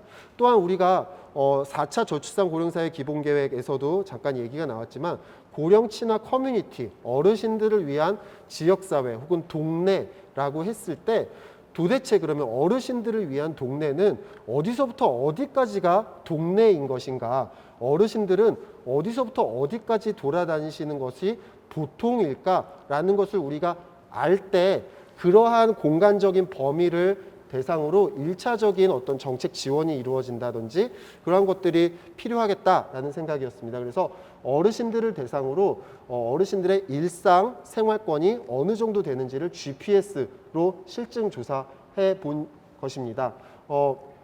그 시간 관계상 이 부분은 제가 좀 건너뛰도록 하겠습니다. 그 실증 조사에 대해서는 요거는 어르신들의 어떤 일상생활권을 규명하고 그 일상생활권 중심으로 고령사회 대응의 정책을 펴고 있는 것에 대해서 미국과 일본과 유럽의 어떤 사례를 조금 살펴봐서 정리를 한 것인데요. 미국 같은 경우에는 뉴욕시에 고령 친화 생활환경 조성지구라고 할까요? 이런 에이징 임프루먼트 디스트릭트를 조성을 해서 그 한 5에서 8제곱킬로미터 정도의 규모가 되는데 그 지구 안에 어르신들을 위한 안전거리 조성, 벤치를 증설한다든지 버스 정류장을 좀 더 개선한다든지 이러한 시설 사업을 집중하기도 하였고요. 일본 같은 경우에는 컴팩트 플러스 네트워크 개념이라고 하여서 이 컴팩트라는 작은 거점, 한 2제곱킬로미터 정도의 작은 거점을 중심으로 컴팩트한 지역을 형성하고 그 컴팩트한 지역 내에서의 복지 서비스 전달에 굉장히 집중하고 있음을 확인하였습니다. 그렇다면 우리나라는 이러한 정책을 펼 때 도대체 어느 정도의 공간 규모가 어르신들을 위한 그 동네가 될 수 있겠는가에 좀 그 규모를 찾아보고자 한 것인데요. 2020년 7월부터 9월까지 어르신들 128명의 어르신들을 대상으로 경기도 의정부, 대구광역시, 전라북도 전주시, 그다음에 부산광역시 해운대구 이 4개의 사례 지역을 대상으로 GPS 트래킹 조사를 실시하였습니다. 네, 그 결과 총 774일의 이동 기록에 대해서 45만 건의 GPS 기록 지점 데이터를 수집을 할 수 있었는데요. 결과부터 말씀드리면은 우리나라 어르신들은 한 500m에서 1km 정도의 일상 도보 생활권을 형성하더라라는 것을 확인할 수 있었습니다. 하지만 여기서 좀 차이점이 있었던 것은 어르신들이 주로 거주하시는 해당 사례 지역에 거주 유형이 단독주택이 더 많은 지역인지 혹은 아파트가 더 많은 지역인지에 따라서 그 일상생활권의 규모가 좀 차이를 보이는 것을 확인할 수 있었습니다. 아파트가 많은 지역은 일상생활권이 550m에서 한 850m 정도 규모로 작게 형성되었었고 단독주택이 많은 지역 같은 경우에는 1km에서 1.2km 정도의 반경을 갖는 일상 도보 생활권을 갖고 계시는 것으로 확인하였습니다. 이 4개 사례 지역의 어르신들의 고령화 비율과 나머지 변수들은 비교적 동일한 수준으로 유지하고자 노력하였습니다. 그리고 하나 더 GPS 추적 조사를 했었기 때문에 어르신들이 이렇게 도출된 일상 도보 생활권 내에 어떠한 시설들에 많이 이용하시더라라는 것을 좀 더 확인할 수 있었는데요. 생활권 내에 노인복지시설을 많이 이용하시더라. 그런 것은 예상했었습니다. 근데 제가 예상하지 못했던 것은 서비스 시설로 분류된 것 중에서 미용실과 이발소에 대한 이용 비율이 꽤 높다라는 것이 좀 흥미로웠습니다. 또한 보건시설 중에서는 이러한 그 생활권 중에 내에 병원이나 의원이 분명히 있었는데도 거기를 더 많이 이용하시기보다는 약국을 많이 이용하시더라라는 것을 좀 확인을 할 수 있었고 식당도 굉장히 외식이 많으시구나, 한식당 많이 이용하신다라는 것을 확인할 수 있었습니다. 네, 이렇게 해서 지금까지 앞서 말씀드린 우리나라 고령사회 대응에 있어서 복지가 조금 더 위주가 됐었다면은 이제 어르신들이 실제로 경험하는 건축과 도시 공간에 대한 정책 연구가 함께 이루어져서 우리나라 고령사회 대응에 조금은 더 종합적인 대응을 위해서 건축공간연구원의 센터가 설립이 되었고 이러한 연구를 1년 동안 추진하였다라는 것을 말씀드렸는데요. 짧게 앞으로의 연구 계획에 대해서 좀 말씀을 드리면은 크게는 김지영 과장님께서 말씀해 주셨던 저출산 고령사회 기본 계획이 수립되고 이번 4차가 실제로 성공적으로 이행되기 위해서 저출산고령사회위원회를 도와서 열심히 건축도시공간에 대한 정책 연구를 수립을 하고 또 우리나라 KCCRC라든지 이러한 우리나라 고령사회 대응과 고령친화 커뮤니티 조성을 위한 밑거름, 근거를 제시하는 연구를 수행함에 조금 더 힘을 실을 예정입니다. 또한 1년차 때는 저희가 방금 말씀드린 것처럼 도시 환경에 대해서 조금 공간적인 배경이 있었다면은 2년차 때는 실내 공간으로 들어와서 어르신들이 실내에서 경험하는 공간에 대한 인식과 만족도를 조사한다든지 등의 정책 연구를 또 수행할 예정입니다. 예, 한 3년차, 4년차, 5년차 정도까지도 계획을 수립해 봤는데 저출산고령사회위원회와 또 저희 건축공간연구원 그리고 고령친화 정책연구센터가 힘을 잘 합쳐서 4차 저출산고령사회 기본계획 그리고 우리나라 고령사회 대응에 조금이라도 더 보탬이 될 수 있는 정책 연구가 될 수 있도록 노력하겠습니다. 네, 이상으로 발표를 마치겠습니다. 고영욱 고령친화정책연구센터장님의 발제가 있었습니다. 이제 주제 발표가 마무리되었습니다. 안전한 토론을 위한 비말 가림막 설치 등을 위해서 잠시 10분간 휴식 시간을 갖도록 하겠습니다.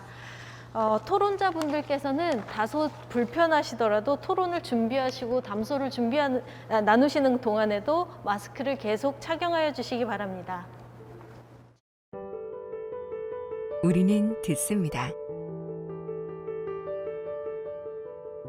일상의 공간 속 크고 작은 이야기, 그 안을 살아가는 사람들의 목소리, 그 모든 이야기를 모아 국민들의 행복한 삶터를 만들어갑니다. 건축공간연구원. 우리는 건축과 도시공간 안에서 펼쳐지는 사람들의 삶을 상상합니다. 일상의 공간이 더 아름다워지는 상상, 더 안전하고 활기찬 도시를 위한 기능. 건축공간연구원은 현실의 상상을 더해 새로운 삶의 무대를 만들어갑니다. 건축공간연구원은 건축이 우리 일상에 어떤 의미인지, 도시의 공간에 어떤 콘텐츠가 필요한지 조사하고 연구합니다. 이를 통해 사람들이 공감할 수 있고 삶에 도움이 되는 공간을 만드는 국가 건축 정책의 주춧돌을 마련하기 위한 노력을 이어왔습니다. 대한민국의 다채로운 오늘을 위한 건축, 그 기반을 세웁니다. 미래지향적이고 지속가능한 건축과 도시를 만들어갑니다. 삶의 공간을 풍요롭게 만드는 연구로 더 큰 가치를 만들어갑니다.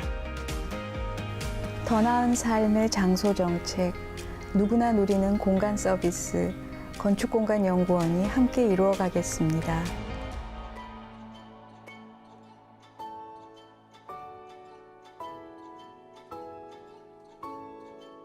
우리는 귀 기울여 듣고 또 말합니다.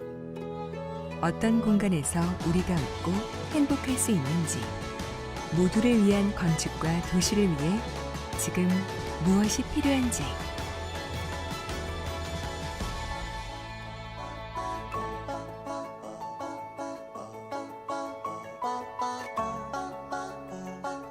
우리의 오늘을 바꿉니다.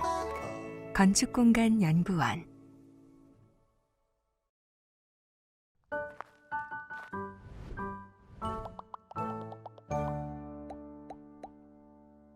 오늘 저희는 도시공간, 물리적인 환경에 대해서 조금 말씀을 나눠보려고 해요. Aging in Place라는 말로 자기가 태어난 곳, 청장년을 보낸 곳에서 계속 살기를 원할 것이고요. 네네네. 그 중에 많은 분들이 도시에서 태어났고 도시에서 늙어갈 것을 원하는 것이죠.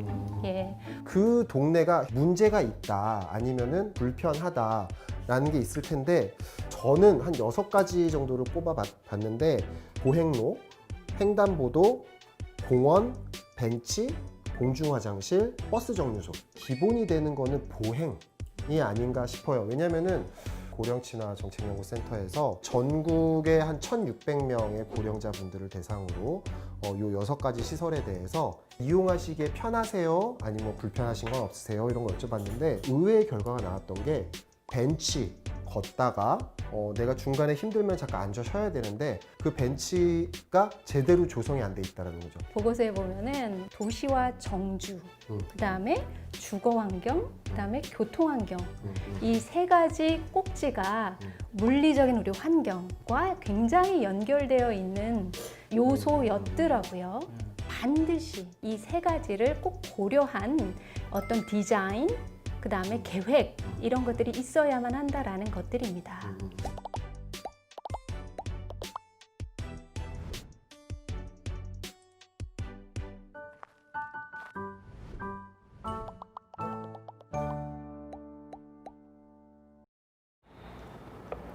이어서 토론을 진행하도록 하겠습니다. 오늘 토론은 건축공간연구원 도시설계연구단 오성훈 단장님께서 좌장을 맡아 진행해 주시겠습니다. 오성훈 단장님을 박수로 맞이해 주시기 바랍니다. 네, 안녕하세요. 방금 소개받은 건축공간연구원의 오성훈입니다. 오늘 2020 고령친화 커뮤니티 정책 포럼을 위해서 토론을 해주시기 위해서 이 자리에 참석하신 분들을 먼저 소개해 드려야 할 것 같습니다. 첫 번째로는 이화여자대학교의 정순들 교수님 나와주셨습니다. 감사합니다.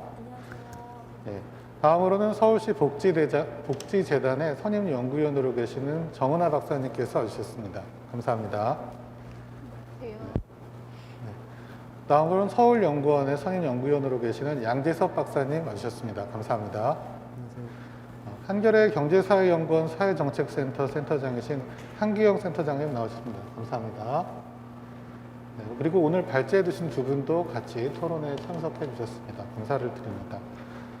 오늘 고령친화 커뮤니티 정책 포럼에서 고령친화 커뮤니티 조성을 위한 제4차 저출산 고령사회 기본계획에 대한 정책 방향에 대해서 저출산 고령사회위원회 김지연 과장님께서 발제를 해주셨고, 또 이어서 건축공간연구원의 고령친화 정책연구센터 고용호 센터장께서 고령친화 커뮤니티 조성을 위한 건축도시 정책연구와 과제에 대해서 발제를 해주셨습니다. 여러 가지 내용들이 상당히 많은 내용이 짧은 시간에 담겼기 때문에 사실은 토론에 대해서 이야기가 될 부분들이 굉장히 많아 보이는데요. 먼저 이 고령자를 위한 어떤 복지 정책에 대해서 많은 연구를 해오신 이화여자대학교의 정순들 교수님의 토론을 먼저 청해 듣도록 하겠습니다. 네, 안녕하세요. 이화여자대학교의 정순둘입니다. 오늘 발제를 해주신 김지연 과장님과 고용호 센터장님께 감사를 드립니다. 저는 한 3가지 정도에 대해서 말씀을 드리고 싶습니다.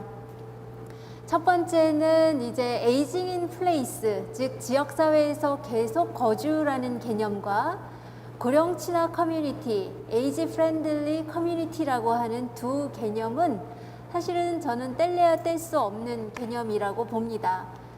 지역사회에서 계속 거주한다라고 하는 것은 사실 반대되는 개념이 이제 스터긴 에이징이라고 해서 어쩔 수 없이 살게 되는 그런 개념인데요. 이것과는 반대로 정말 원해서 그 지역사회에서 떠나지 않고 계속 살고 싶어 한다라는 그런 개념이 되겠죠. 그러기 위해서 먼저 기반이 돼야 될 것이 바로 고령친화 지역사회가 아닌가 그렇게 생각이 됩니다. 실제로 여기서 고령친화 지역사회라고 했을 때 우리가 에이징 프렌들리라고 쓰지 않습니다. 노인 친화라고 하는 것이 아니라 에이지 프렌들리라는 말을 씁니다. 이 의미는 바로 모든 세대들이 이 커뮤니티에서는 편하게 지낼 수 있다라고 하는 그런 개념이 담겨 있는 것이죠. 예, 노인 세대가 편하다면 사실 노인이 아닌 다른 세대들도 편하게 생활할 수 있는 그런 지역사회를 의미합니다. 그런 의미에서 이 고령 친화 지역사회와 또 지역사회 계속 거주라는 개념은 노인을 포함한 모든 세대가 함께 잘 살기 위한 그런 커뮤니티를 실현하는 것이라고 생각이 됩니다. 그런 의미에서 우리가 좀 생각을 해야지 될 것 같고요. 이런 점이 앞서 김지연 과장님께서 발표해 주셨던 이제 연령 통합의 개념이 중요하다는 개념과 연결이 되는 것 같습니다. 그래서 지역사회가 결코 노인만을 위한 것이 아니라 모든 세대가 함께 기회를 가지고 참여할 수 있는 그런 것이 중요한 개념이라고 하는 것을 말씀을 드리고 싶습니다. 두 번째 개념으로는 이제 고령 친화 커뮤니티에서 이야기하고 있는 것이 건축과 사회와 서비스, 이것이 이제 함께 가는 개념이라는 것인데요. 이 개념은 오늘 제목으로 선정한 복지와 도시, 건축의 만남, 약속, 그리고 기대라는 제목과 아주 걸맞는 것 같습니다. 과거의 저출산 고령사회 기본계획에서는 주로 교통 따로, 주택 따로 이렇게 대책을 세웠던 걸로 기억을 하는데요. 이제는 사람들이 사는 공간에서 어떻게 사람들이 또 행복하게 살 수 있을까, 이것을 공간으로 실현해내는 것이 중요한 개념이라는 생각이 듭니다. 그런 의미에서 오늘 계속 발제에서도 나왔지만 복지와 건축, 도시가 따로 갈 수 없다라고 하는 것이죠. 여기서도 통합적인 개념이 또 사용되어야 되지 않을까 하는 생각을 해보게 되었습니다. 그렇기 때문에 우리가 사는 이 고령 친화 커뮤니티에서는 모든 사람들이 서로 다른 세대에 대해서 이해와 공감을 나누며 또 그곳에서 살고 있는 어떤 그 건물이라고 하는 공간이라고 하는 것을 그에 알맞게 디자인하는 것이 무엇보다도 중요하다라는 생각이 듭니다. 그리고 마지막 세 번째로는요, 이 고령 친화 환경과 지역사회 계속 거주, 이 부분들을 우리가 실현해 나가기 위한 주체에 대한 언급입니다. 주로 이제 정부에서도 정책을 말씀해 주셨고 이제 국책연구원인 아우리에서도 말씀을 해 주셨는데요. 이렇게 국가적인 그 정부와 연구원의 역할도 중요하지만 여기서 또 대학의 역할도 함께 중요하게 생각해야 될 것이라고 봅니다. 대학이 여러 가지 중요한 역할과 기능을 수행하고 있는데요.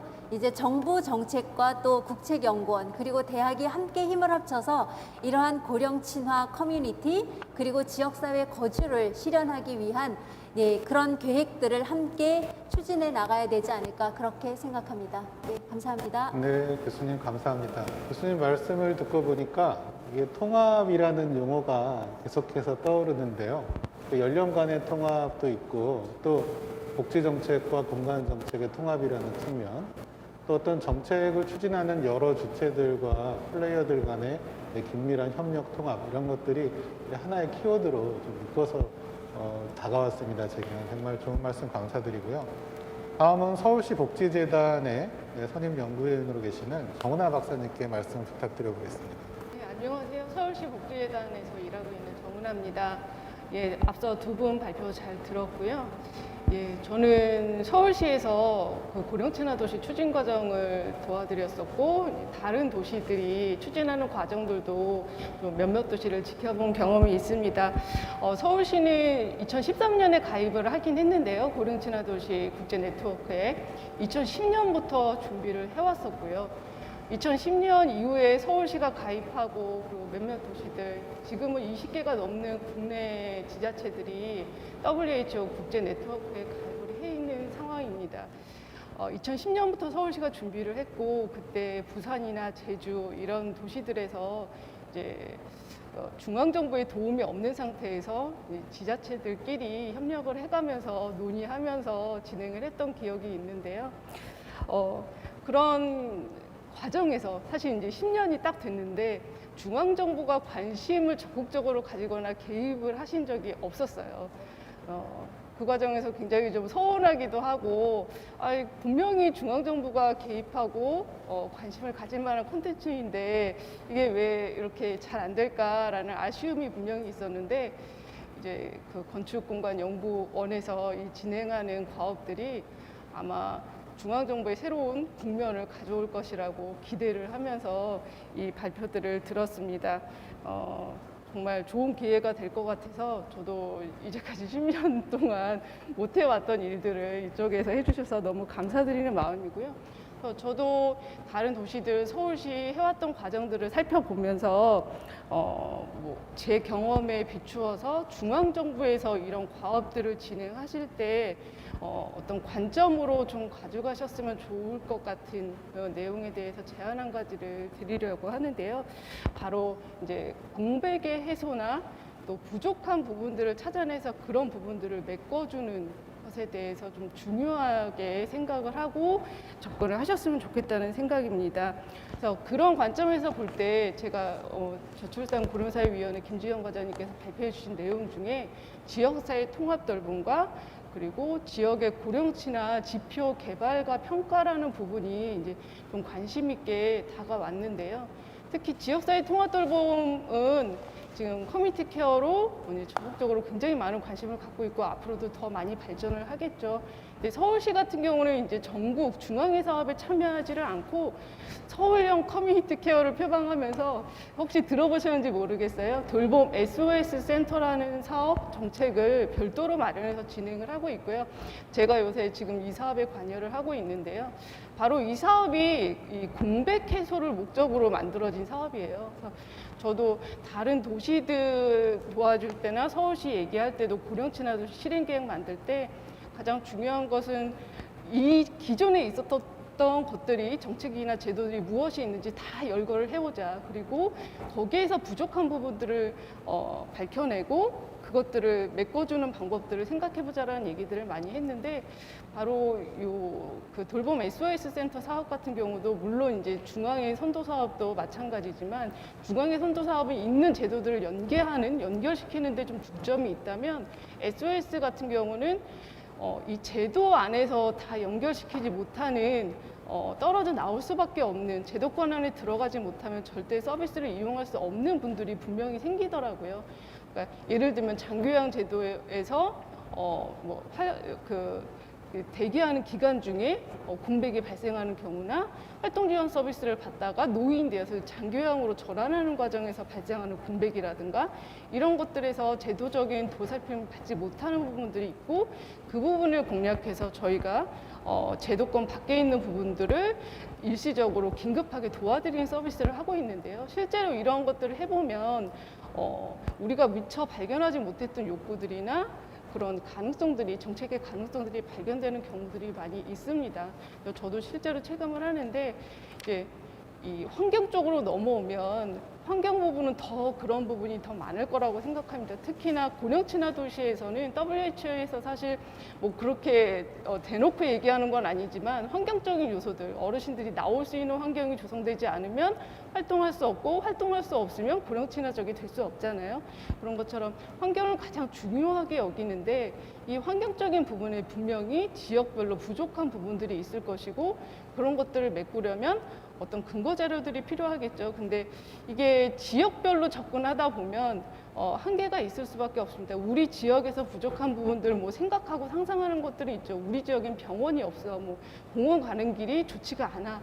그렇지만 그런 것들이 생각한다고 갑자기 병원을 뚝딱 만들거나 길을 트거나 할 수는 없거든요. 그게 실제로 객관적으로 다른 지역과 비교해서 정말로 그러한지 또 그것들을 만들어가는 과정에 부지를 선정한다던가 예산을 확보한다던가 주민과의 합의를 한다던가 이런 과정에서 설득해야 되고 서로 이해해야 되는 자료들이 필요한데 그런 자료들을 그 지역 단위에서 개별적으로 만들기보다는 좀 더 큰 거시 단위에서 대한민국 전체 뭐 아니면 그게 안 되더라도 이제 도 단위에서 뭐 제시한 그런 근거 자료들이 종합적으로 있다면 그걸 근거로 해서 우리 지역은 보통 수준에 비해서 이런 부분들이 부족하니 이런 부분들을 더 늘려나가야겠다라는 것들 주민들과 정책 위반자들과 서로 이해하고 설득하면서 합의해 나갈 수 있는 근거가 될 것 같은데요.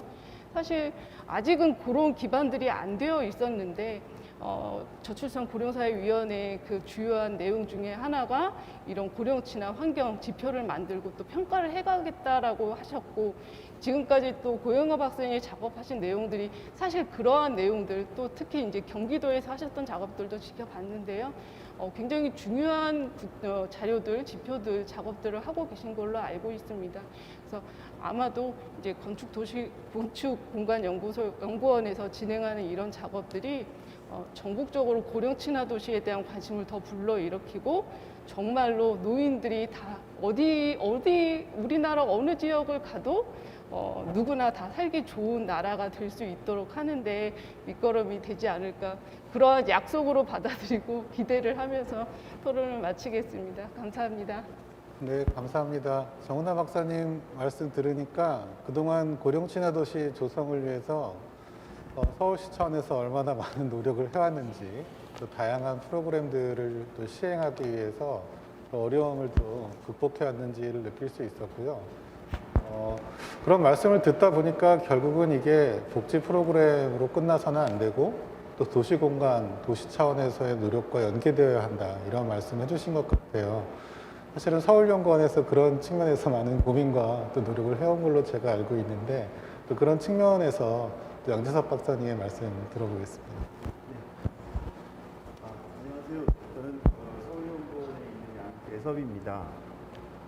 전 도시계획 분야를 연구하는 연구자이기 때문에 이 부분에 맞춰서 좀 토론을 해보도록 하겠습니다.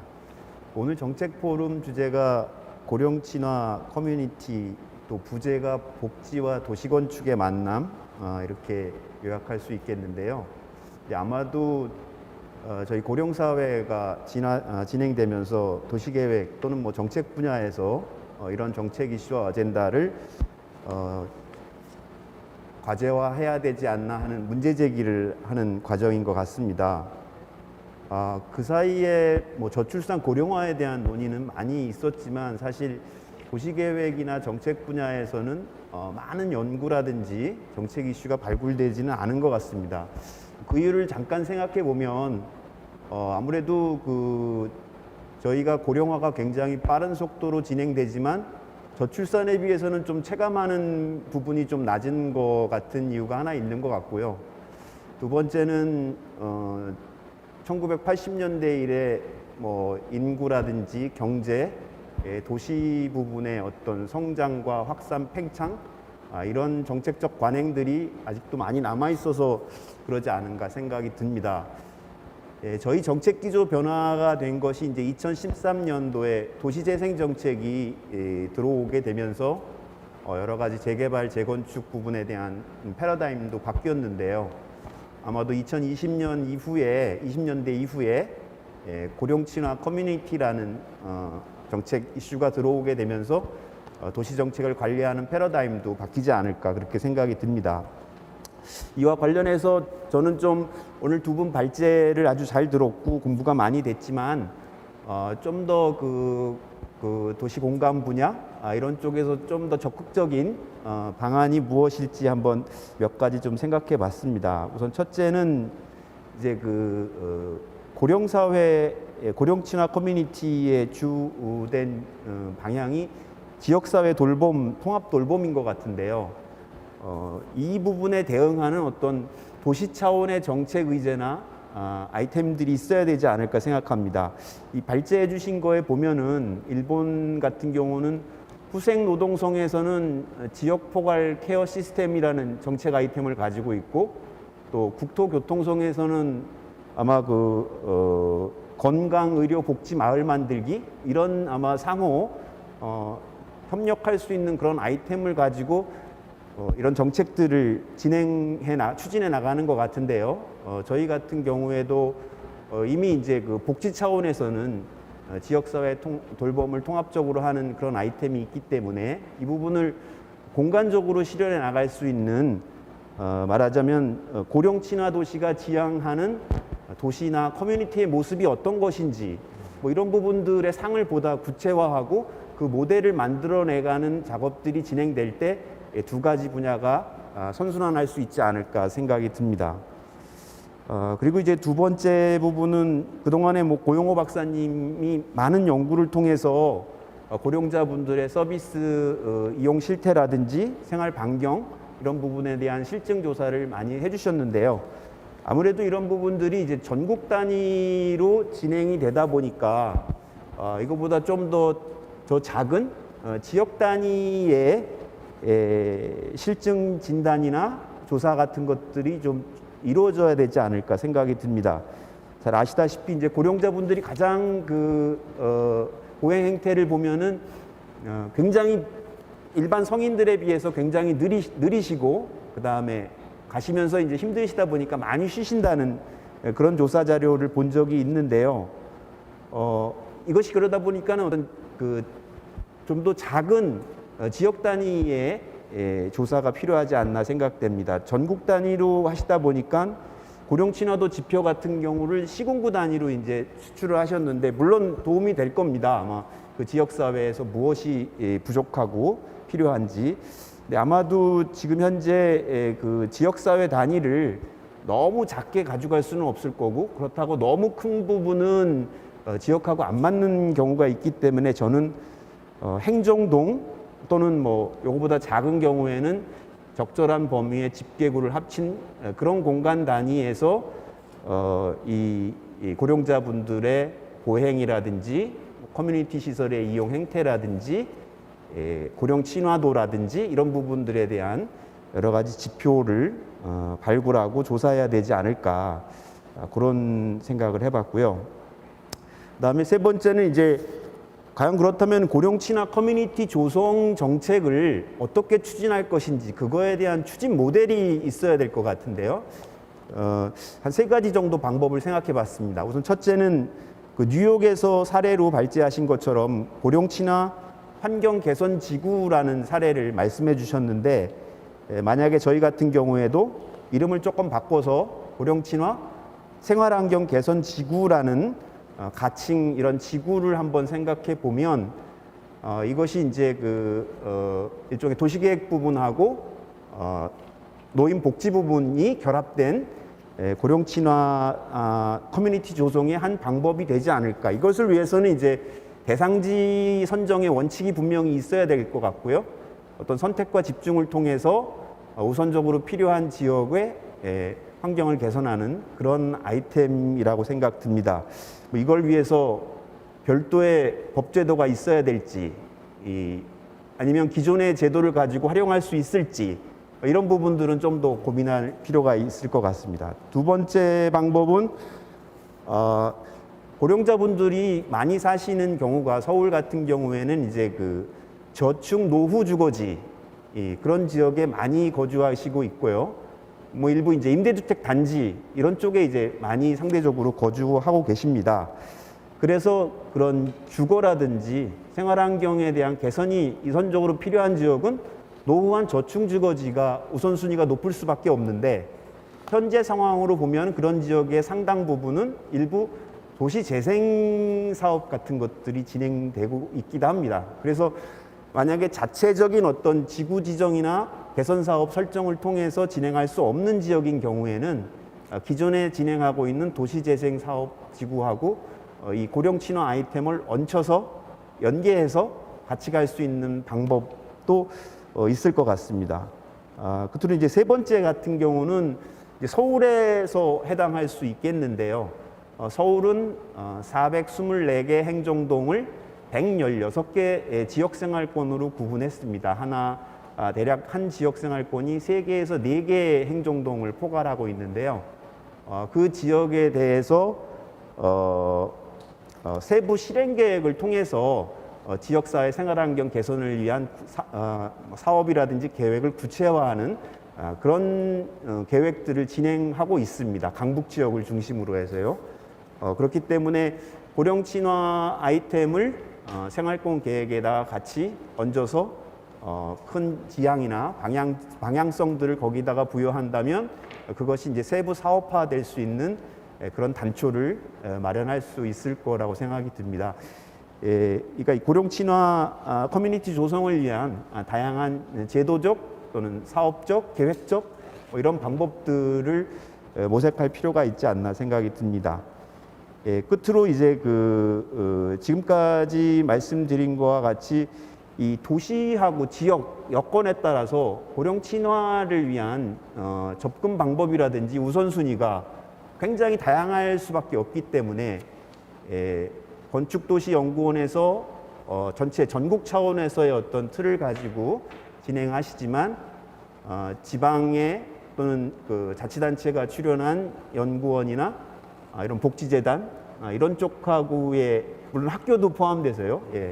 이런 쪽하고의 그 연계라든지 협력, 공동 연구 이런 부분들을 통해서 보다 더 어떤 섬세한 진단이라든지 정책을 개발할 수 있지 않을까 그렇게 생각합니다. 네, 이상입니다. 네, 감사합니다. 그리고 양 박사님께서 사실은 생활권 단위에서 이제 삶의 질에 대한 어떤 고민을 심도 있게 오래 해오셨고 또 도시 공간의 어떤 개선 방안에 대해서도 다각도로 고민을 해오셨기 때문에 또 그런 측면에서 또 아주 좋은 제안들을 많이 해주신 것 같습니다. 사실은 이게 저는 이 고령화의 문제는 사실 사회적인 문제와 직결된다고 우리가 이야기를 많이 하는데 인구 구조의 변화가 사실은 경제사회적 구조의 변화를 압박하는 어떤 그런 상황이라고 저는 생각을 하거든요. 그래서 사실은 그런 어떤 변화에 대한 압박이 왔을 때 얼마만큼 선제적으로 또 연구자들이나 또 행정가들이 잘 대응하느냐가 그 문제를 또 슬기롭게 헤쳐나가는 데 있어서 큰 힘이 될 수 있다 이런 생각을 하고 있고 저는 이런 자리에서 그런 내용들이 사회적 차원에서 어떻게 대응할 것인가의 차원에서 조금 더 이야기가 되었으면 하는 바람이 있습니다. 오늘 한겨레 경제사회연구원에서 사회정책센터 센터장으로 계시는 한경 센터장님 모셨는데요. 그 내용에 대해서 한번 여쭙고 싶습니다. 네. 예, 안녕하세요. 저는 한겨레 신문의 경제사회연구원 한경이라고 합니다. 앞에서 여러 전문가 선생님들께서 굉장히 구체적이고 또 정책에 현실적으로 도움이 될 만한 말씀 많이 해주셨고 또 두 분 발제자 분께서도 인사이트 있는 그런 통찰을 주는 그런 발제를 해주셔서 많은 도움이 됐습니다. 저는 제가 이제 구체적으로 이 정책에 대해서 이렇게 언급을 하는 거는 제가 역량이 모자라고요. 저는 조금 렌즈를 다르게 해서 좀 말씀을 드려서 좀 이렇게 말씀을 드리면 어떨까 싶습니다. 제가 생각한 건 이런 건데요. 오늘 이제 복지와 건축, 도시의 만남이라고 하는 건데 사실 저는 굉장히 의미가 있는 주제라고 생각합니다. 그래서 이거를 묶는 키워드가 뭘까 이렇게 보니까 저는 행복이라고 하는 그런 키워드 렌즈로 보면 이게 훨씬 더 풍부하게 보일 수 있다라고 생각을 합니다. 그래서 이제 그걸 가지고 제가 조금만 말씀을 드리면 먼저 이제 한국인의 특히 이제 우리나라 고령층의 행복의 특징이 뭘까? 그 다음에 이들의 행복에 영향을 주는 요인이 뭘까? 이런 것들을 가지고 하다 보면 결국 커뮤니티, 공간, 건축이라고 하는 것과 만날 수밖에 없다. 좀 이런 말씀을 드리고자 하고요. 이거를 조금만 이 두세 가지를 중심으로 해서 좀 말씀을 드려보겠습니다. 요즘 행복에 대한 관심은 누구나 다 가지는 건데요. 이걸로 이제 사회통합 실태조사라고 하는 거를 한국행정연구원이 매년 발표를 합니다. 이게 이제 삶의 질에 대한 국제적인 어떤 표준이 되는 조사인데 이 조사를 한번 분석을 해봤는데 아주 한국인의 행복도에서 흥미로운 현상이 나타납니다. 전 세계적으로 보면 행복도 할 때 항상 U자형 구조로 나타납니다. 무슨 얘기냐면 연령별로 하면 젊은 연령과 젊었을 때 그다음에 노인층 이 두 층이 가장 행복도가 높고 30, 40대 중장년에서 행복도가 낮습니다. 근데 우리나라는 반대의 현상이 나타납니다. 청년층에서 행복도가 가장 낮고 그거보다 더 낮은 층이 고령층입니다. 보통 고령층 같은 경우는 인생에 대해서 어느 정도 한 바퀴를 돌고 자기 삶에 대해서 안정감을 가지고 감정적으로도 여유가 있고 그래서 조금 더 서구 사회 같은 경우 훨씬 더 행복한 층인데 우리 같은 경우는 그렇지 않다는 건데 그 이유가 뭘까? 가장 중요한 이유 중에 하나가 역시 경제적인 불안정성. 아무래도 우리나라의 사회 안전망이 약하고 그러다 보니까 경제적인 불안정성으로 인해서 그 고령층에서 이렇게 삶의 어떤 행복도라고 하는 게 특히 낮고, 그 다음에 역시 이제 뭐 비슷하게 청년층 같은 경우도 행복도가 낮은 이유가 아무래도 이제 일자리 문제라든지 이런 불안정성 이런 것들이 작용한 게 아닌가 싶습니다.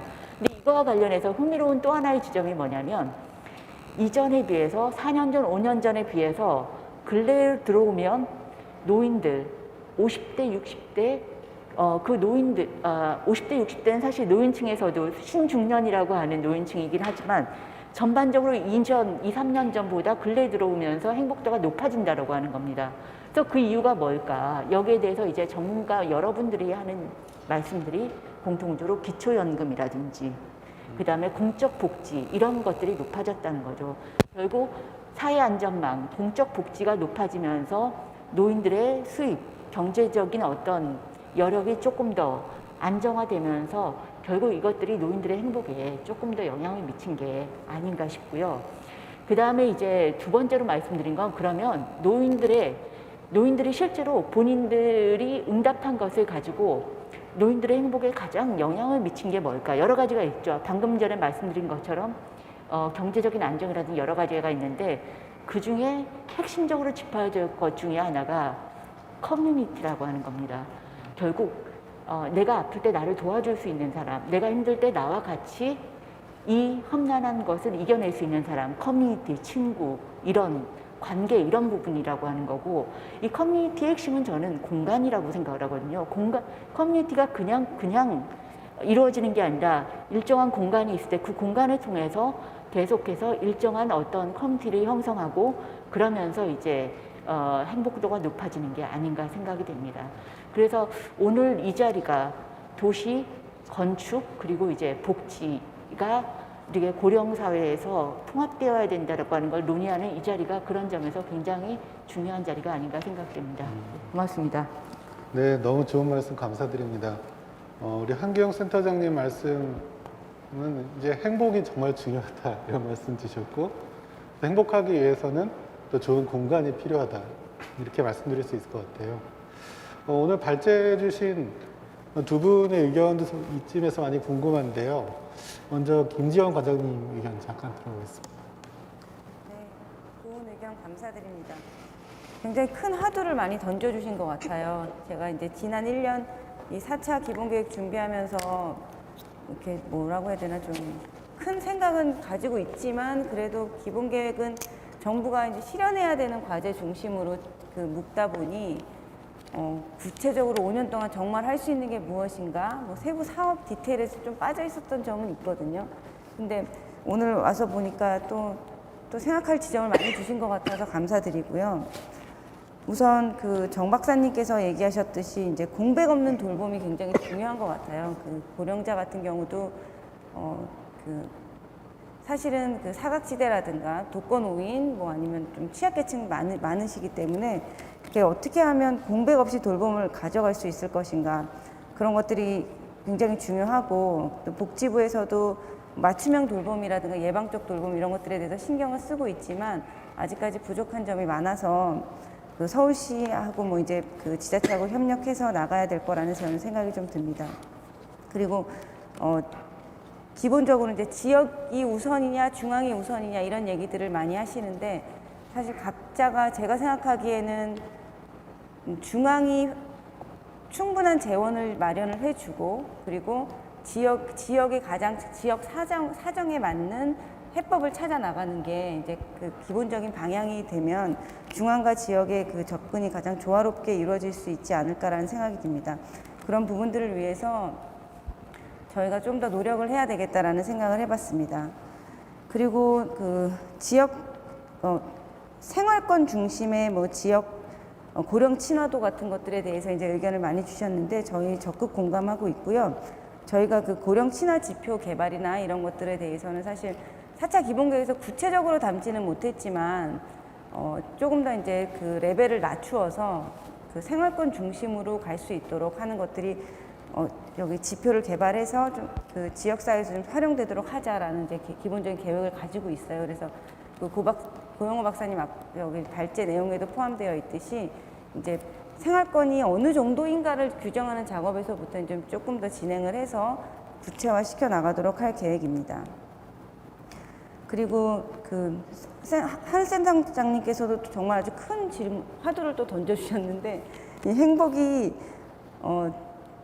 센터장님 말씀대로 한국은 정말 이게 고령자의 행복 수준이 전반적으로 삶의 질이 주관적으로 인식하는 행복 수준이 높지 않지만, 고령자 같은 경우는 이제 선진국가는 정반대로 이제 하락하는 추세가 나타나거든요. 그래서 가장 기본적인 원인이 경제적으로 이제 노후 소득체 보장 체계가 조금 약하다 보니 이제 그런 부분들이 지적이 되고 있고, 두 번째로는 고립이나 관계의 단절이 굉장히 크다라는 이제 연구들이 많이 있습니다. 그리고 실제로 좀 조사를 해보면 경제적 이유 외에 이제 고령자들이 느끼는 불행하다고 느끼는 그 순간의 사실은 뭐 외로움, 그리고 주위하고 소통이 안 되는 그 순간, 그런 것들을 많이 얘기를 하고 계시거든요. 그래서 그 부분에 조금 중점을 두고 저희가 뭐 정신 건강이라든가 이런 것도 오늘 발제에는 빠졌지만 그런 부분들도 기본 계획에는 좀 담아봤었어요. 그럼에도 불구하고 가장 근본적인 해답은 사실은 커뮤니티에 있는 것 같아요. 늘 커뮤니티가 뭐 아주 예전부터도 건강한 커뮤니티, 그리고 건강한 공동체를 통해서 해결해 나가야 된다고 얘기를 했는데, 근본적으로는 고령사회 문제의 뭐 삶의 질 측면에서의 근본적인 해법은 건강한 커뮤니티라고 생각을 하고 있습니다. 그래서 오늘 토론에서 이제 주신 그 문제들 많이 담아서 또 이제 돌아가서 4차 기본계획 끝나도 저희 계속 이제 이 과제들을 발굴하고 대응해야 나가야 되니까 그런 부분을 중심으로 조금 더 계속 더 발전된 정책 과제 만들도록 노력하겠습니다. 네, 감사합니다. 네, 감사합니다. 오늘 정책 포럼에서 사실은 이제 주제를 제목을 고령친화 커뮤니티라고 해놨는데, 사실은 이제 커뮤니티라는 게 단순하게 뭐 여러 가지 정책 중에 하나로 볼 수도 있겠지만, 고령 계층을 대상으로 이제 무한정한 재정 지원이나 복지 프로그램을 동원하는 것은 사실은 많은 부담이 될 것이라고 보았을 때, 우리가 또 고령친화 커뮤니티가 아니라 일반적인 커뮤니티 개념을 생각해 봐도 건강한 지역사회나 좋은 커뮤니티는 그 추가적인 서비스나 돈이 많이 필요하지 않은 곳이거든요. 자발적으로 서로 돕고 많은 것들을 함께 나누고 그 가운데서 필요한 것들을 서로 같이 만들어 나가는 그런 어떤 건강한 건설적이라고 얘기하면 이상하지만 많은 것들을 함께 공유할 수 있는 그런 것들이 우리는 커뮤니티라고 생각하고 있는데, 그렇기 때문에 고령 계층의 숫자가 폭발적으로 늘어나면 날수록 어떤 커뮤니티의 어떤 활성화, 그것을 활성화할 수 있는 제도나 공간, 또 그것과 연계한 프로그램 이런 것들이 훨씬 더 중요해질 것 같아요. 그래서 고용호 박사님, 고용호 센터장님의 의견을 들어야 될 것 같습니다. 네, 앞서 토론으로서 이제 많은 말씀 주신 게 저가 이제 조금 생각을 하고 계획을 하고 있었던 부분도 있었고, 그다음에 또 제가 생각하지 못한 부분도 있었고 해서 감사의 말씀을 또 드립니다.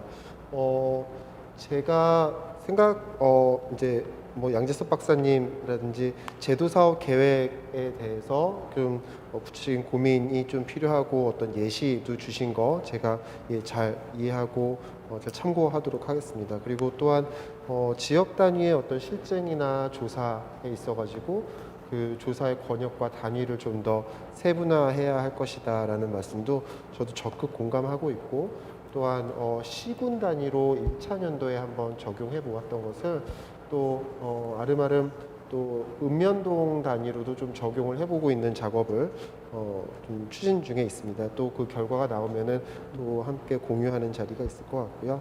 또 동시에 공백을 해소하는 것이 사실 그게 이제 고령 친화라기보다는 정말로 한기영 센터장님 말씀해주신 커뮤니티 내에서 행복한 삶을 살려면은 이렇게 그 구멍난 곳이 조금 잘 메워져 있어야 하지 않은가라는 생각을 했습니다. 근데 그 구멍난 것을 메우는 데 있어 가지고는 오늘 주제에서도 그렇지만 복지 분야랑 그다음에 이 실제로 건축 도시 분야 여기에 잘 힘을 합쳐 나가야 되지 않을까.